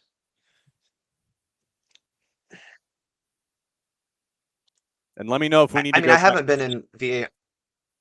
I haven't been in VAR training protocols because I do not do VAR in my job, right? So I don't know exactly how in depth they got on the idea of. Granted, there are some parents who swear that they have video evidence that their kid was onside. See?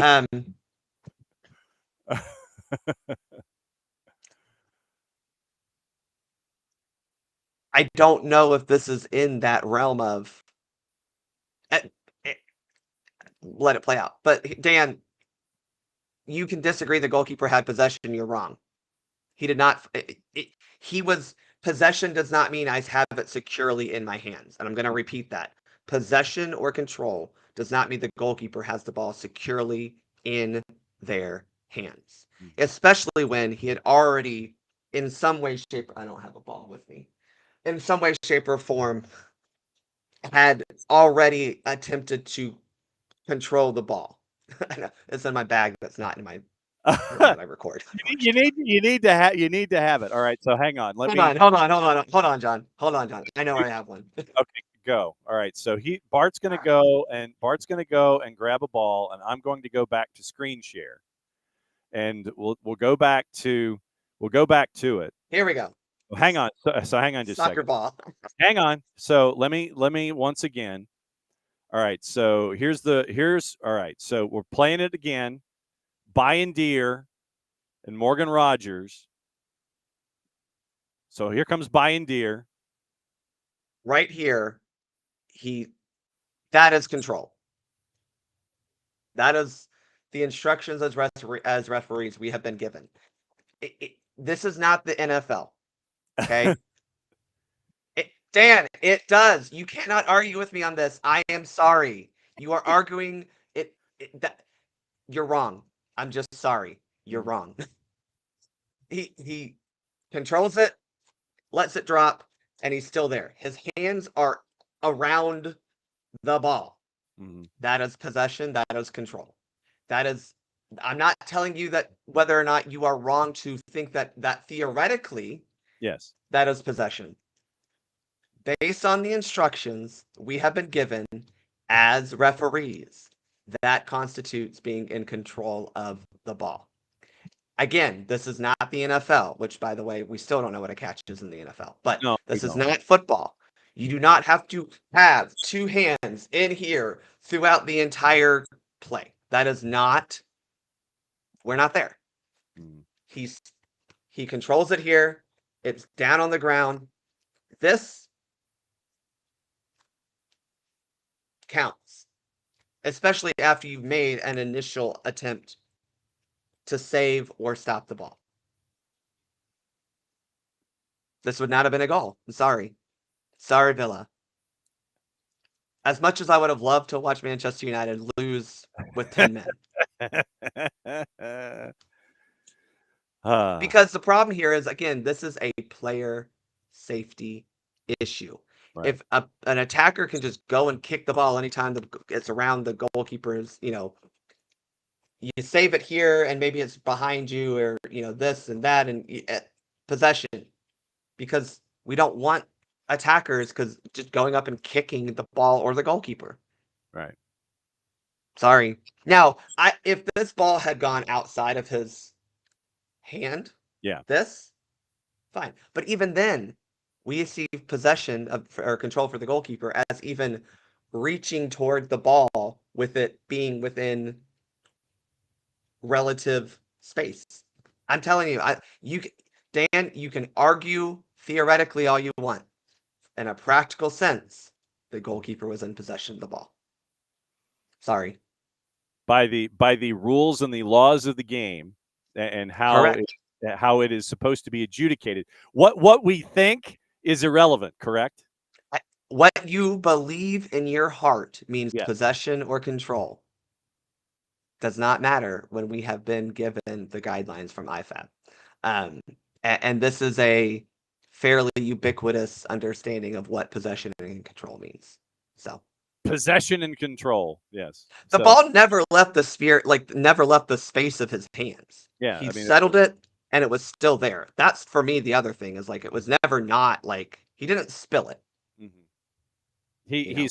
He's hovering over it. It's kind of going in between his hands as a part of trying to collect it. Morgan Rogers is coming in, but once again, the element in all of this that I would ask folks to pay attention to is if you can find it where it is being played in real time and listen for Bramall's audio. Listen for the whistle, because the whistle dictates everything.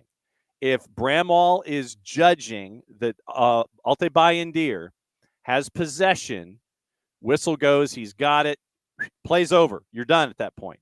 Doesn't matter what Morgan Rogers could do a magic trick with a top hat and pull out a rabbit and sit there and, do the whole thing like in the old Bullwinkle cartoon, nothing up my sleeve, presto. Oh, got to get a new hat. He could do that all he wants.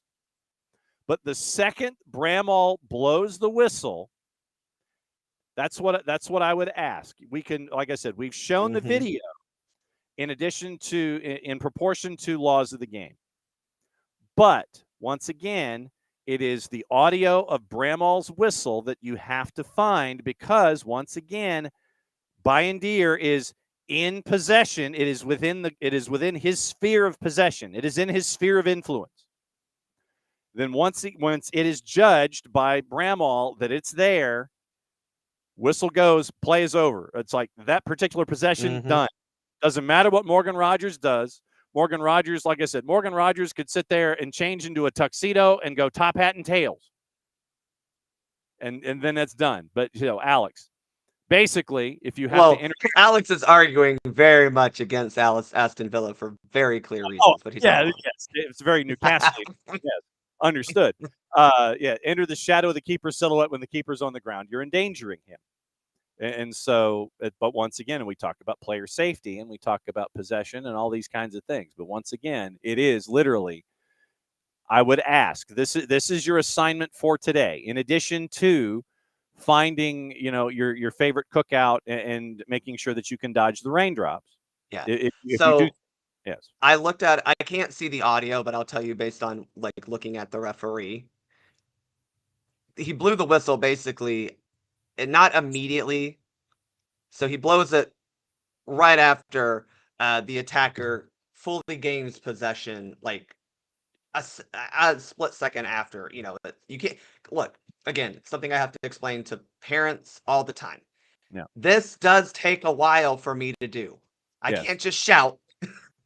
So that's the 0.2 of a second reaction time. And he's. Look, I think the referee he could have been closer. I think that's a fair, critique of this, and I'm sure that whenever he gets back and talks to someone from PGML, they will say, "Hey, you probably could have been a little closer." Yeah. But the whistle is blown at an appropriate time. This was not late or anything. It was just not at the exact moment it happened because, again, it takes a second to go. It takes a second to go. Yes, that is Yes. an infringement. Yes. I need to blow my whistle.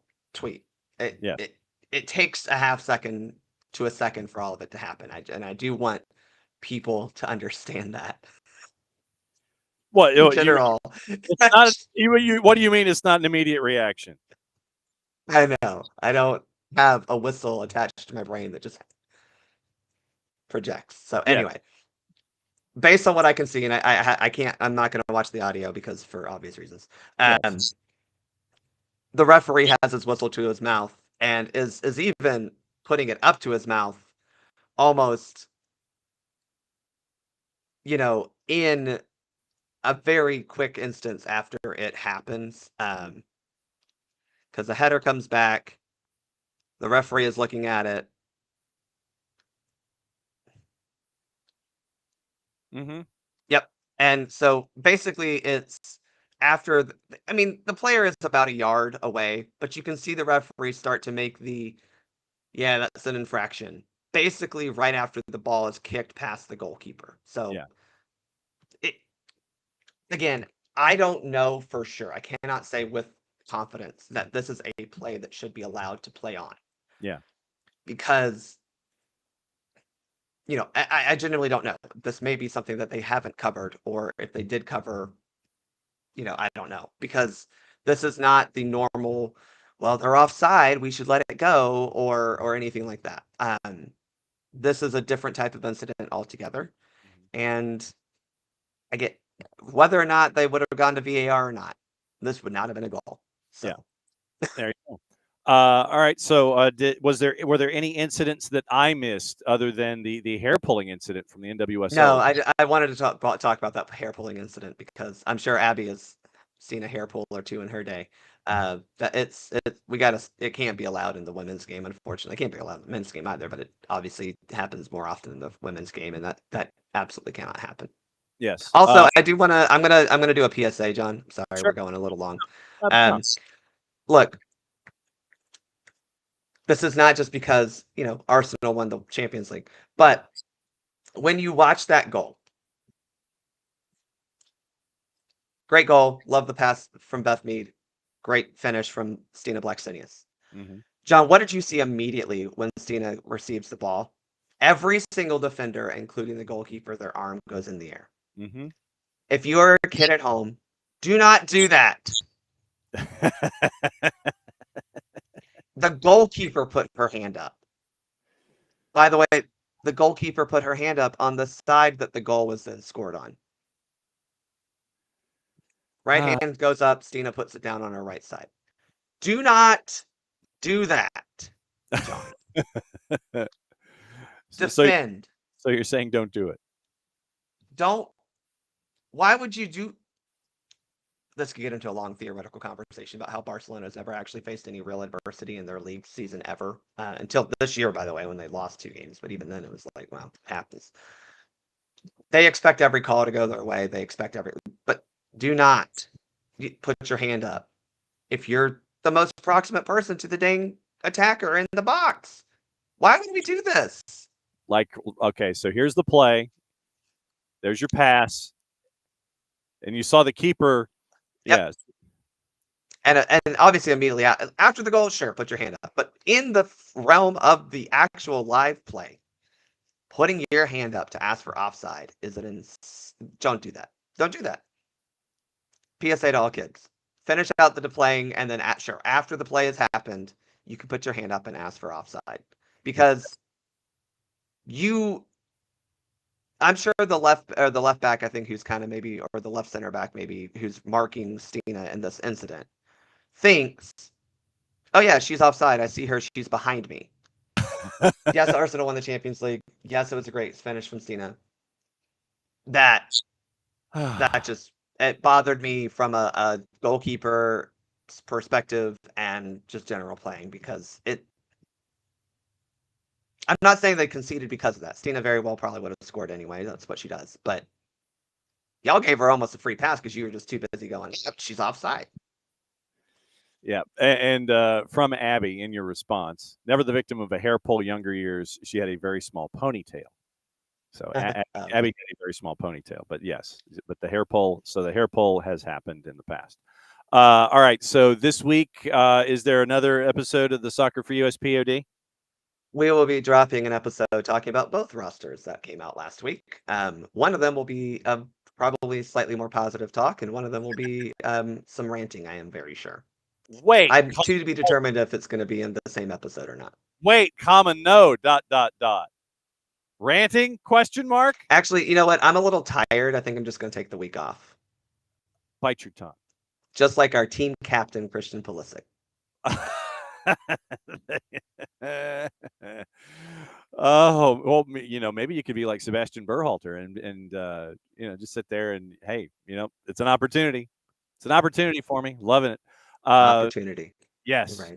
As always, my friend, great to have you walk through cards and calls and go through the laws of the game, and make sure that that a soccer ball of varying sizes is there with you in the future. Make sure that is always there at your broadcast position. So I know I need to. And make sure that doesn't go away. Enjoy the rest of your Monday, that you will not be getting calls from work, I would anticipate, considering that it is a Monday. Nope. And stay dry, and just have a day where we can all remember, unless we forget. As always, my friend, thanks for dropping by on Mondays. We'll catch up with you soon. Yes, Arsenal and Arsenal. Yes, the mug and the mug. Absolutely true. Okay. I know that we went like really long with Bart, but Bart brought up the hair pull. I did not have that on the card to discuss, but I'm glad that he did. And then also the PSA about raising your hand for offside. So that was not on the bingo cards this morning, but I'm glad that we did in fact go there. So tomorrow, once again, Keeler Hodges joining us at 10:30. And we'll discuss everything USL. We're going to tape with Mike Gramajo from West TV in Orlando. That's going to air in the Wednesday program. So that will air 10:30 on Wednesday. So that'll be part of the prep for our Purple Team visit on Wednesday in the midweek. So that'll be 10:30 airing on Wednesday. We're taping it tomorrow. So we'll discuss everything with the big three and what is going on with the Purple Team as they come to town for the last home match for Atlanta United for about 6 weeks because of surface switching and all of the things. So that's what we've got coming up as we go. So once again, tomorrow, Keeler Hodges joining us at 10:30. We'll go over the rest of the week in Major League Soccer. We'll go over everything that's there, and we'll break all of that down for you. We'll try and track down our favorite guests to discuss Red Bulls on the weekend. So we'll see if we can track down Mark Fishkin, see if he can join us either on Thursday or Friday, depending on his availabilities, and we'll discuss what's going on with Red Bulls. Should be a normal week when it comes to all of our pundits and all of our normal guests. So that would be Tyler and Dylan on Wednesday. It would be Nino and Nico on Thursday. And it would be whatever we can sift through and sit through and figure out who we can grab on Friday to break everything down and hopefully get a visit from our friends at Beyond Goals Mentoring as we get into the sprint here to get us through this double match week and get everything all squared away for Atlanta United. Wednesday at home, Purple Team. Saturday at Red Bull. Now, also, reminder that coming up later today, it's a Tuesday review, probably just up after lunch. 3-0 win for Atlanta United 2 in the slip and slide. Well, I don't even know if it was a slip and slide because you really didn't slide in the kiddie pool that was Osceola Heritage Park. Game was pushed back a little over almost an hour, I think, because of weather. And Atlanta United 2 gets the win at OCB last night. So 3-0 win for the Twos, 4-2 win for the first team. Cayman Togashi had a brace last night, and Gabriel Wesse scored in the first 5 minutes to get Atlanta United 2 off to a good start. We'll catch up with Steve Cook, and we will catch up with Ronan Wynn as a part of our Twos review. We'll go over everything else that happened on the weekend in MLS Next Pro, update your standings, and get you ready for the push to get to Montclair. And the twos Friday afternoon at 5 are taking on Red Bulls 2. Also, keep an ear out that we are going to be at Decatur. I think Drew Dickinson and I are going to be at Decatur High School for Decatur FC's matchup, slated for 7 o'clock on the WPSL website. And also probably have a bit of a pregame show there as well. So we'll be ready with you Friday night. So set your notifications and just be ready. Pregame show sometime after 6:30, kick at 7 o'clock for Decatur FC in their second home match of the season. Drew Dickinson and I will have that. We're still trying to figure out the calls, see if we can bring you the Red Bulls match because of other WPSL commitments, but we'll keep you posted. But right now it is Red Bulls 2, Atlanta United 2 at Montclair, Sunday at 5, Decatur FC, and their next home match is at 7 on the WPSL website. So we'll keep you up to date on all of that. So that's the week that we have here at SDH. Also, get you through some of the news from today and also all of our promos. Once again, thanks to everybody that was with us last week when we got to go to the Moxie and we were able to catch up with DJEU and able to catch up with the Hoff and see everybody there. It was really cool to have that as a part of the late spring of soccer and heading into the summer of soccer on the 21st of June. That was great to see everybody that made the trip up to the Moxie. And we'll be doing those. Just keep your ears posted as to our next appearance at the Moxie, and we'll let you know when that is. Once again, you can go to Olive & York and get the SDH jersey, Kaiser Permanente across the front, Beyond Goals Mentoring on one sleeve, Soccer for Good on the other. The net proceeds for that help out our Soccer for Good for the 2025 campaign. You can go to Grady Baby and Grady Baby Co. Get the Soccer is Just Better in Atlanta t-shirt, sweatshirt. Proceeds from that help out middle school soccer programs attached to Atlanta Public Schools. It is in the red. It is in the black. It is in the gold embossed lettering. Soccer is Just Better in Atlanta. Marshall Island Soccer Project, they made their base on the Kickstarter program, getting ready for soccer in Arkansas, the Outrigger Challenge Cup. It is August 14 and 16. It is Turks and Caicos, U.S. Virgin Islands, and the Marshall Islands in Springdale, Arkansas. I think they're trying to find a fourth opponent. We'll keep you posted on that because Guam had to drop out. So it'll be great to see everybody up in Springdale, Arkansas, at Springdale High School. It'll be a great week up there in the middle of August. You can get all the gear you want at the Marshall Islands Soccer Federation website, but you get the scarf from us. Everything else gets shipped from England. You get the scarf shipped from me. If you don't have a Marshall Islands scarf, once again, it helps keep the lights on a daily basis in our small way of helping them out and making sure that the last nation to have a national team gets to have that and go up and running. So you can do that. You can go to Fanatis, fntz.co/soccer down here.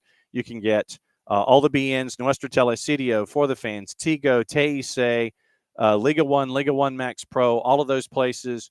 And you can continue to add to being a true degenerate when it comes to watching everything going on. Our buddy Nino Torres in Gold TV was calling the Uruguayan Primera the Intermedio. He was mentioning that on Thursday, that they have 3 tournaments in the span of a year. And so they're in the second one, the Intermedio. And so he was calling those matchups on the weekend on Gold TV. You can get that once again at Fanatis. fntz.co/soccer down here helps the network out, helps us out, helps you out. I'm trying to think of where. You can, if you're not a Fanatico, join and be a Fanatico. $10 a year. What do you do for $10 a year? Well, for $10 a year, what you can do is be a Fanatico, and you can get a bunch of different discounts, and you really can. Seriously, you can be a true degenerate when it comes to doing all the things. So let me see. Group. Let me see if I can because chant.fan/soccer down here /join, because when I type, the need help button blocks, so I don't know if I'm able to type that properly, and I have to sit here and stare at it. So group.chant.fan/soccer down here /join, And what you can do, let me grab the Chant app really quickly, is that you can get notifications here, be a part of our discussion as a Fanatico on the Chant app, get a bunch of discounts from a bunch of different places, including a resort in Costa Rica. I'm not kidding. So you can help out everything there and really, really, really jack up your discount game by being a Fanatico. group.chant.fan/soccer-down-here/join. All right, let's get you into the gossip, rumor, and innuendo, and a little bit of the other news from the morning. We'll get you squared into that. Yesterday, the Champions League draw, Barcelona is in pot number 1 again. Real Madrid, Man City, Bayern, Liverpool, PSG, Inter, Chelsea, Borussia Dortmund, and Barca. Pot 2, Arsenal, Bayer Leverkusen. Atletico Madrid, Benfica has to come through qualifying. Atalanta, Villarreal, Juve, Eintracht Frankfurt, Bruges, Rangers, and Shakhtar also have to come through qualifying. Pots 3 and 4 will depend on which clubs come through qualifying. Spurs moving up to pot 2 if Benfica or Bruges don't make it. Eindhoven, only other club that can move up from pot 3 to pot 2. So that's what you're looking at there. Let me say hi to everybody and everybody who has made it here on a Monday. Morning, D. Graham. Morning, Michael. Morning, Pars. And Pars, I did see the Insta story from Caleb Wiley in attendance at the match yesterday. Morning, Will. Morning, Abby. Abby is heading to Hartsfield. Whoops, heading to Hartsfield. Look out. Omar S. in the 3-5-2. Matt being able to play center back and right back goes from the 3-5-2 to the 4-2-3-1, 4-4-2, what have you. Morning, Michael. In the sense where I was saying that Abe was hanging upside down, basically, so you could drain your sinuses, because Abe was really feeling it today when it came to all of the allergies. And so literally what I always say is, like, there's one way to drain, and it's hang upside down. So that's where that was, if he wasn't necessarily a vampire. So morning, Alex, and morning, David. And let's see. So, yes, morning, D. Graham. Let's see, morning, Abby, and it is all about attempt.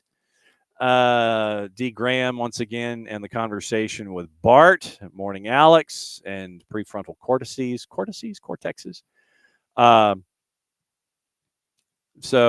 Alex, you know what? Say what you will about his politics. Don't agree with questioning CP's dedication. Given everything for the crest, if he needs a break, then he needs a break. And I know that is going to be a very, very contentious conversation involving this particular break and then heading into Gold Cup. I know that will be. Yeah, that's true. Abby with the PSA, $4 off of Moe's today. Welcome, Moe's! Also, Abby at KSU, the twos, heard the field seating happened early for FIFA Club World Cup teams going to use the field, not abiding. That I don't know. Do not know about not abiding by their contract. That would be a step ahead of my knowledge.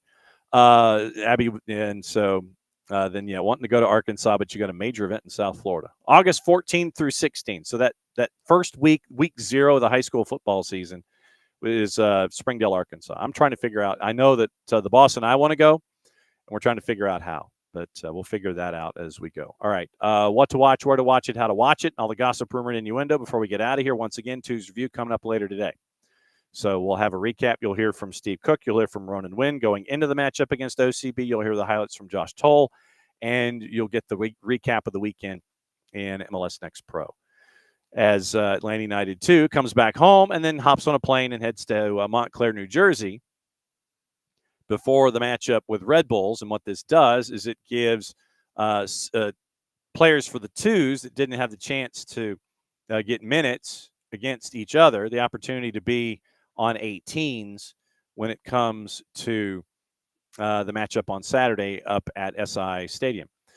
Napoli's Giovanni Manna, the sporting director, set to meet with Manchester United over a possible deal on Garnacho, subject of a rejected £40 million bid from the champs back in January. Arsenal have joined Bayern in the race to sign Mitoma from Brighton. Victor Gyökeres is going to leave Sporting this summer, linked with Arsenal and Chelsea. Agreement with the Portuguese club to allow him to leave for less than the £84 million release clause. Arsenal want Emi Martinez to return to the club amid interest from Real Madrid in their shot stopper David Raya, 3-letter paper. Spurs assistant Ryan Mason is the leading candidate to become the new head coach at West Brom. Leicester have made a bid to sign 18-year-old Ghanaian forward Abdul Karim Traore from Bourg-en-Bresse. That's from Foot Mercato in French. Arsenal want Thomas Partey to remain with the club beyond his current deal, which expires in the summer, despite being linked with Real Sociedad's Martin Zubamendi. Napoli have offered Kevin De Bruyne a £23 million salary over a 3-year deal following his departure from Manchester City. That's from Fabrizio Romano. Napoli's president Aurelio De Laurentiis has confirmed the club's interest in De Bruyne. That's from Il Mattino. Arsenal sporting director Andrea Berta has held talks with AC Milan's Rafa Leao in a bid to persuade him to move to the Emirates this summer. Norwich have approached Bristol City manager Liam Manning over potentially taking charge at Carrow Road next year, and Arsenal have made an offer to sign RB Leipzig's Benjamin Sesko. We're going to check really quickly on anything that our buddy Ben Jacobs is posting. And like I said, we'll be going over the Premier League and the season and all those kinds of things as we go. So Matheus Cunha yesterday agreed to a 5-year deal with Manchester United. They're not going to approach Wolves this week. He's got the £62.5 million release clause. He's expected to wear the number 10 at Manchester United. They've also held talks with Brian Mbeumo. Brentford value Mbeumo at around £50 million. Keep an ear out for that. Cunha's contract, by the way, would be expected to start July 1st rather than June 1st, because Cunha has agreed to terms with Manchester City with the approach to follow. And so we'll find out what happens there. 3 installments. So Wolves, according to Ben, stated terms for the £62.5 million clause, 3 installments paid over 2 years. 5-year deal with Manchester City. Chelsea also have held talks with Liam Delap, who can now offer him playing in the Champions League, expected to decide his future this week before heading off to the U21 Euros, remains Manchester United's top choice. Chelsea, Newcastle, Everton have also held talks. He wants guarantees of minutes to boost his chances of World Cup selection. European football viewed as important. Manchester United still feel their pitch was strong. Delap's keen on a return to the Northwest. Suitors expect to hear his decision imminently, all prepared to pay the £30 million clause. Bayer Leverkusen, speaking of which, confirmed Erik ten Hag as their new manager until 2027. We'd mentioned Liam Manning in Norwich. Bournemouth won at least £40 million for Milos Kerkez, who's seen on a move to Liverpool. Liverpool leader in the clubhouse right now. No formal bid, but that could change. Once again, we'd mentioned Sesko and Gyökeres as a part of the discussions heading to Arsenal. Al Hilal have not given up on hiring Inzaghi from Inter. According to Ben, though, suggestions he's agreed to join are premature. And so, obviously, we got into those discussions as well. So, let's follow along and see if David Ornstein has anything before we get out of here and let you know what's going on the tube, what to watch, where to watch it, how to watch it. Newcastle decided against taking up the option to extend Callum Wilson's contract, but enter negotiations over a new deal, slightly more incentive-based for the 33-year-old. And so now he's up to decide whether or not he wants to stay or go elsewhere. And we mentioned the official complaint for Villa and the PGMOL. So we'll keep an eye on those pieces of news as well going forward. Once again, remember, tomorrow it is going to be Keeler Hodges joining us at 10:30. We'll go over everything else that is going on in Major League Soccer and getting through the weekend and laying all of that out. All right, so what to watch, where to watch it, how to watch it. Where is my notifications here? Not there. So anticipating that today's probably going to be a bit of a light day when it comes to what to watch, where to watch it, how to watch it. Turkish Super League, Hatayspor and Fenerbahce on BN Espanol simulcasting. That's at 1 o'clock. Fox Deportes at 2 has the league that we neither endorse nor promote. Elversberg and Heidenheim is at 2:20. Going on right now, it is the English League Two promotion playoff final between AFC Wimbledon and Walsall. If you're anywhere close to Nofo Brewing, you can catch that with them up there. They're having a big watch party because they are big on the Walsall side of things. Yours truly is big on the AFC Wimbledon side of things. And at 3 o'clock, it is Ross County and Livingston in the Scottish Premiership. Dante Polvara hoisted a Scottish FA Cup. I don't know if you saw the video out of the SoCal Classico with San Diego and LAG, but the fan violence in the upper deck and the end zone was pretty bad. No word on any kind of charges or anything like that, or if anyone has been detained because of all of that stuff. So once again, tomorrow we'll go over everything that happened in Major League Soccer, get you ready for all the news of the day, all the other things that are going on in and around the planet. Yes, Connector Northbound is a parking lot. Not a surprise today. So once again, I always tell this story on Memorial Day before we get out of here. Just remember today, I always say lest we forget, and I've borrowed that from the Brits. My grandfather was Army Air Corps, OSS, the predecessor to the CIA.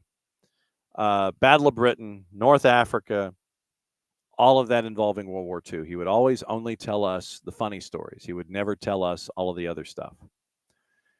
He would tell us the story about when he was hearing about the attacks on England and the Allies were sending troops into England to help out with the fighting, that the Germans would jam the frequencies of the Allies, and they would sit there and say, so and so, so and so, so and so, and so and so, we will be seeing you soon.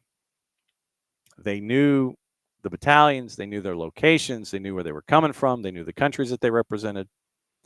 We'll be seeing you soon. He always would tell that story.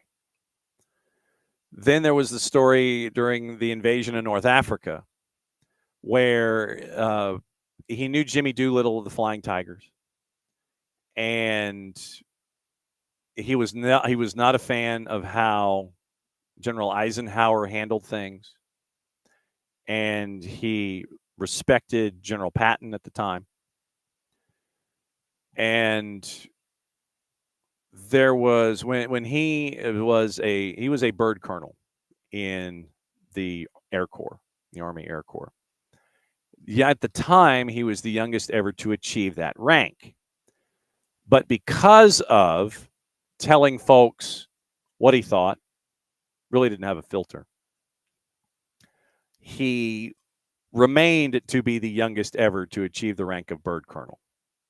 Had he played the politics at the time, I'm sure that he could have, gotten higher ranks and other gigs and things. But because he always told people what he thought, that he would always end up staying a bird colonel.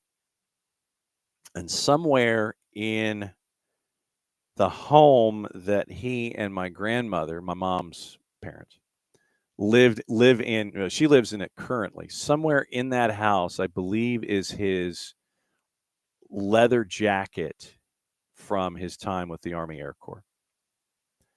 During the invasion of North Africa, he was there with friends, and the cargo ships would come in, and they would drop off and deliver the jeeps for travel and for the troops and for general day-to-day, just making sure that the U.S. Armed Forces could function. You'd have those boats with the cargo ships that would come, and they'd drop off all the jeeps and everything.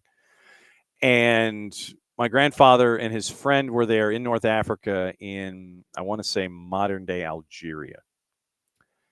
And they just saw these lines of jeeps and everything. And there was this kid, fresh off of enlisting, who's probably 16.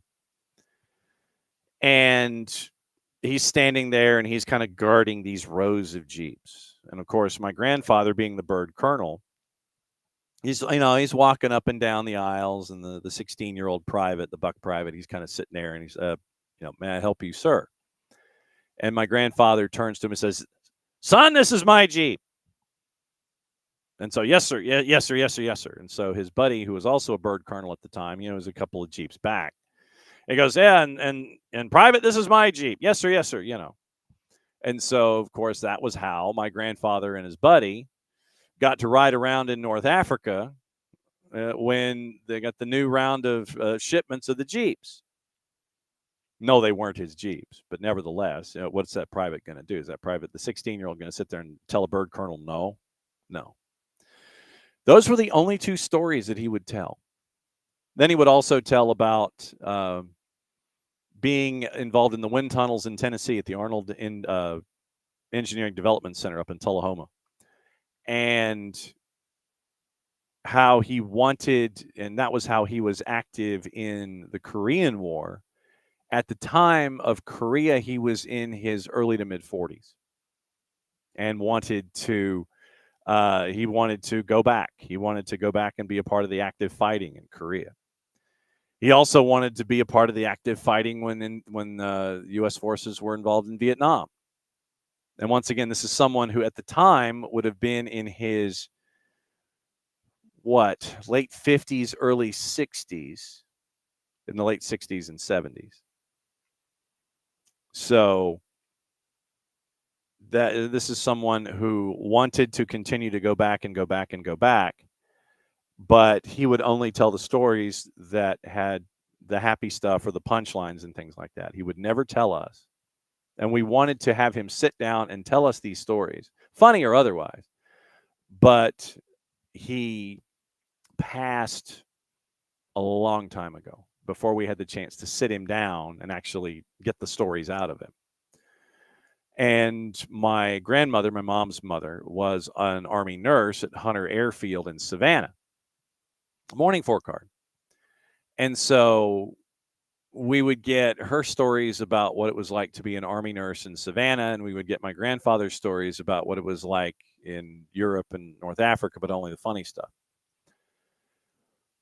What I would ask today, and I know that today is that reminder, but I would ask it today and every day, is understand that those who have those families and those individuals who have sacrificed, are sacrificing, or will continue to sacrifice,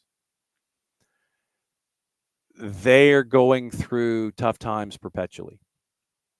And it's a point that I make in general when it comes to mental health, but I know that today kind of serves as a reminder in a couple of different ways. That those who have served our country, and no, there's no off days for card. There's no such. Well, there are, but not. It's a Monday after a match day. But those individuals that have served our country, are serving our country, or have families that have attachments and relationships with it, they live with this every day. They live with the good every day. They live with the bad every day. They live with the unsurety every day. And what I would ask is that you include all of them in your thoughts. All of the love that you send out every single day, keep them in your thoughts. All of the good vibes that you have, that you send out into the universe every day, keep them in your thoughts. Because there are members of their families that are not here today, because they're off half a world away, protecting what the United States means and what the United States has meant on a global scale for hundreds of years. So keep all of these military families in your thoughts, not just today, but every day. Because there are sacrifices that we don't understand. There are emotions that we may understand, but may not get to the depth of understanding. Be there to listen, be there to support them as much as we do everyone else here on a daily basis. Add them to your thoughts, add them to the love that you send out every day, because they go through stuff that none of us go through. And Abby, yes, I did. Got all the ribbons and gave the ribbons to Sophia and Maddie and Mike and Jason. Yes, I did. They're there. But so we're reminded today not to forget. And so what I would ask is that you not forget, and at the same time always remember, if that makes any sense.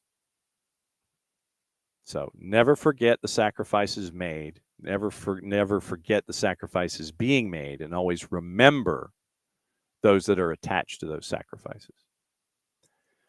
So back at it again tomorrow. We'll talk about Major League Soccer. We'll talk about Atlanta United. We'll talk about the rest of Major League Soccer. Keeler Hodges in the USL show joining us at 10:30 Eastern to talk about the month that was when it comes to USL Championship, USL League One, new places that are getting franchises, all that kind of stuff. We'll catch up with Keeler at 10:30 Eastern tomorrow. So thanks to all of you guys for hanging out with us, as you always do. And we'll be back at it again tomorrow here on SDH as the world never stops and the world continues to spin. Atlanta United had a big win. The Twos had a big win, so it was a big weekend across the board. Twos review coming up in just a little bit. And for Bart and for Abe and for everybody here at SDH, I'm just John. Enjoy your day and think about everyone that's attached to this day, and never forget them. So lest we forget, played safe, everybody. Mucho platiel. Since it's the end of the show, means I get to do this. Back at it again tomorrow, 9:05 Eastern, a little less than 22 hours. Twos review coming up later this afternoon.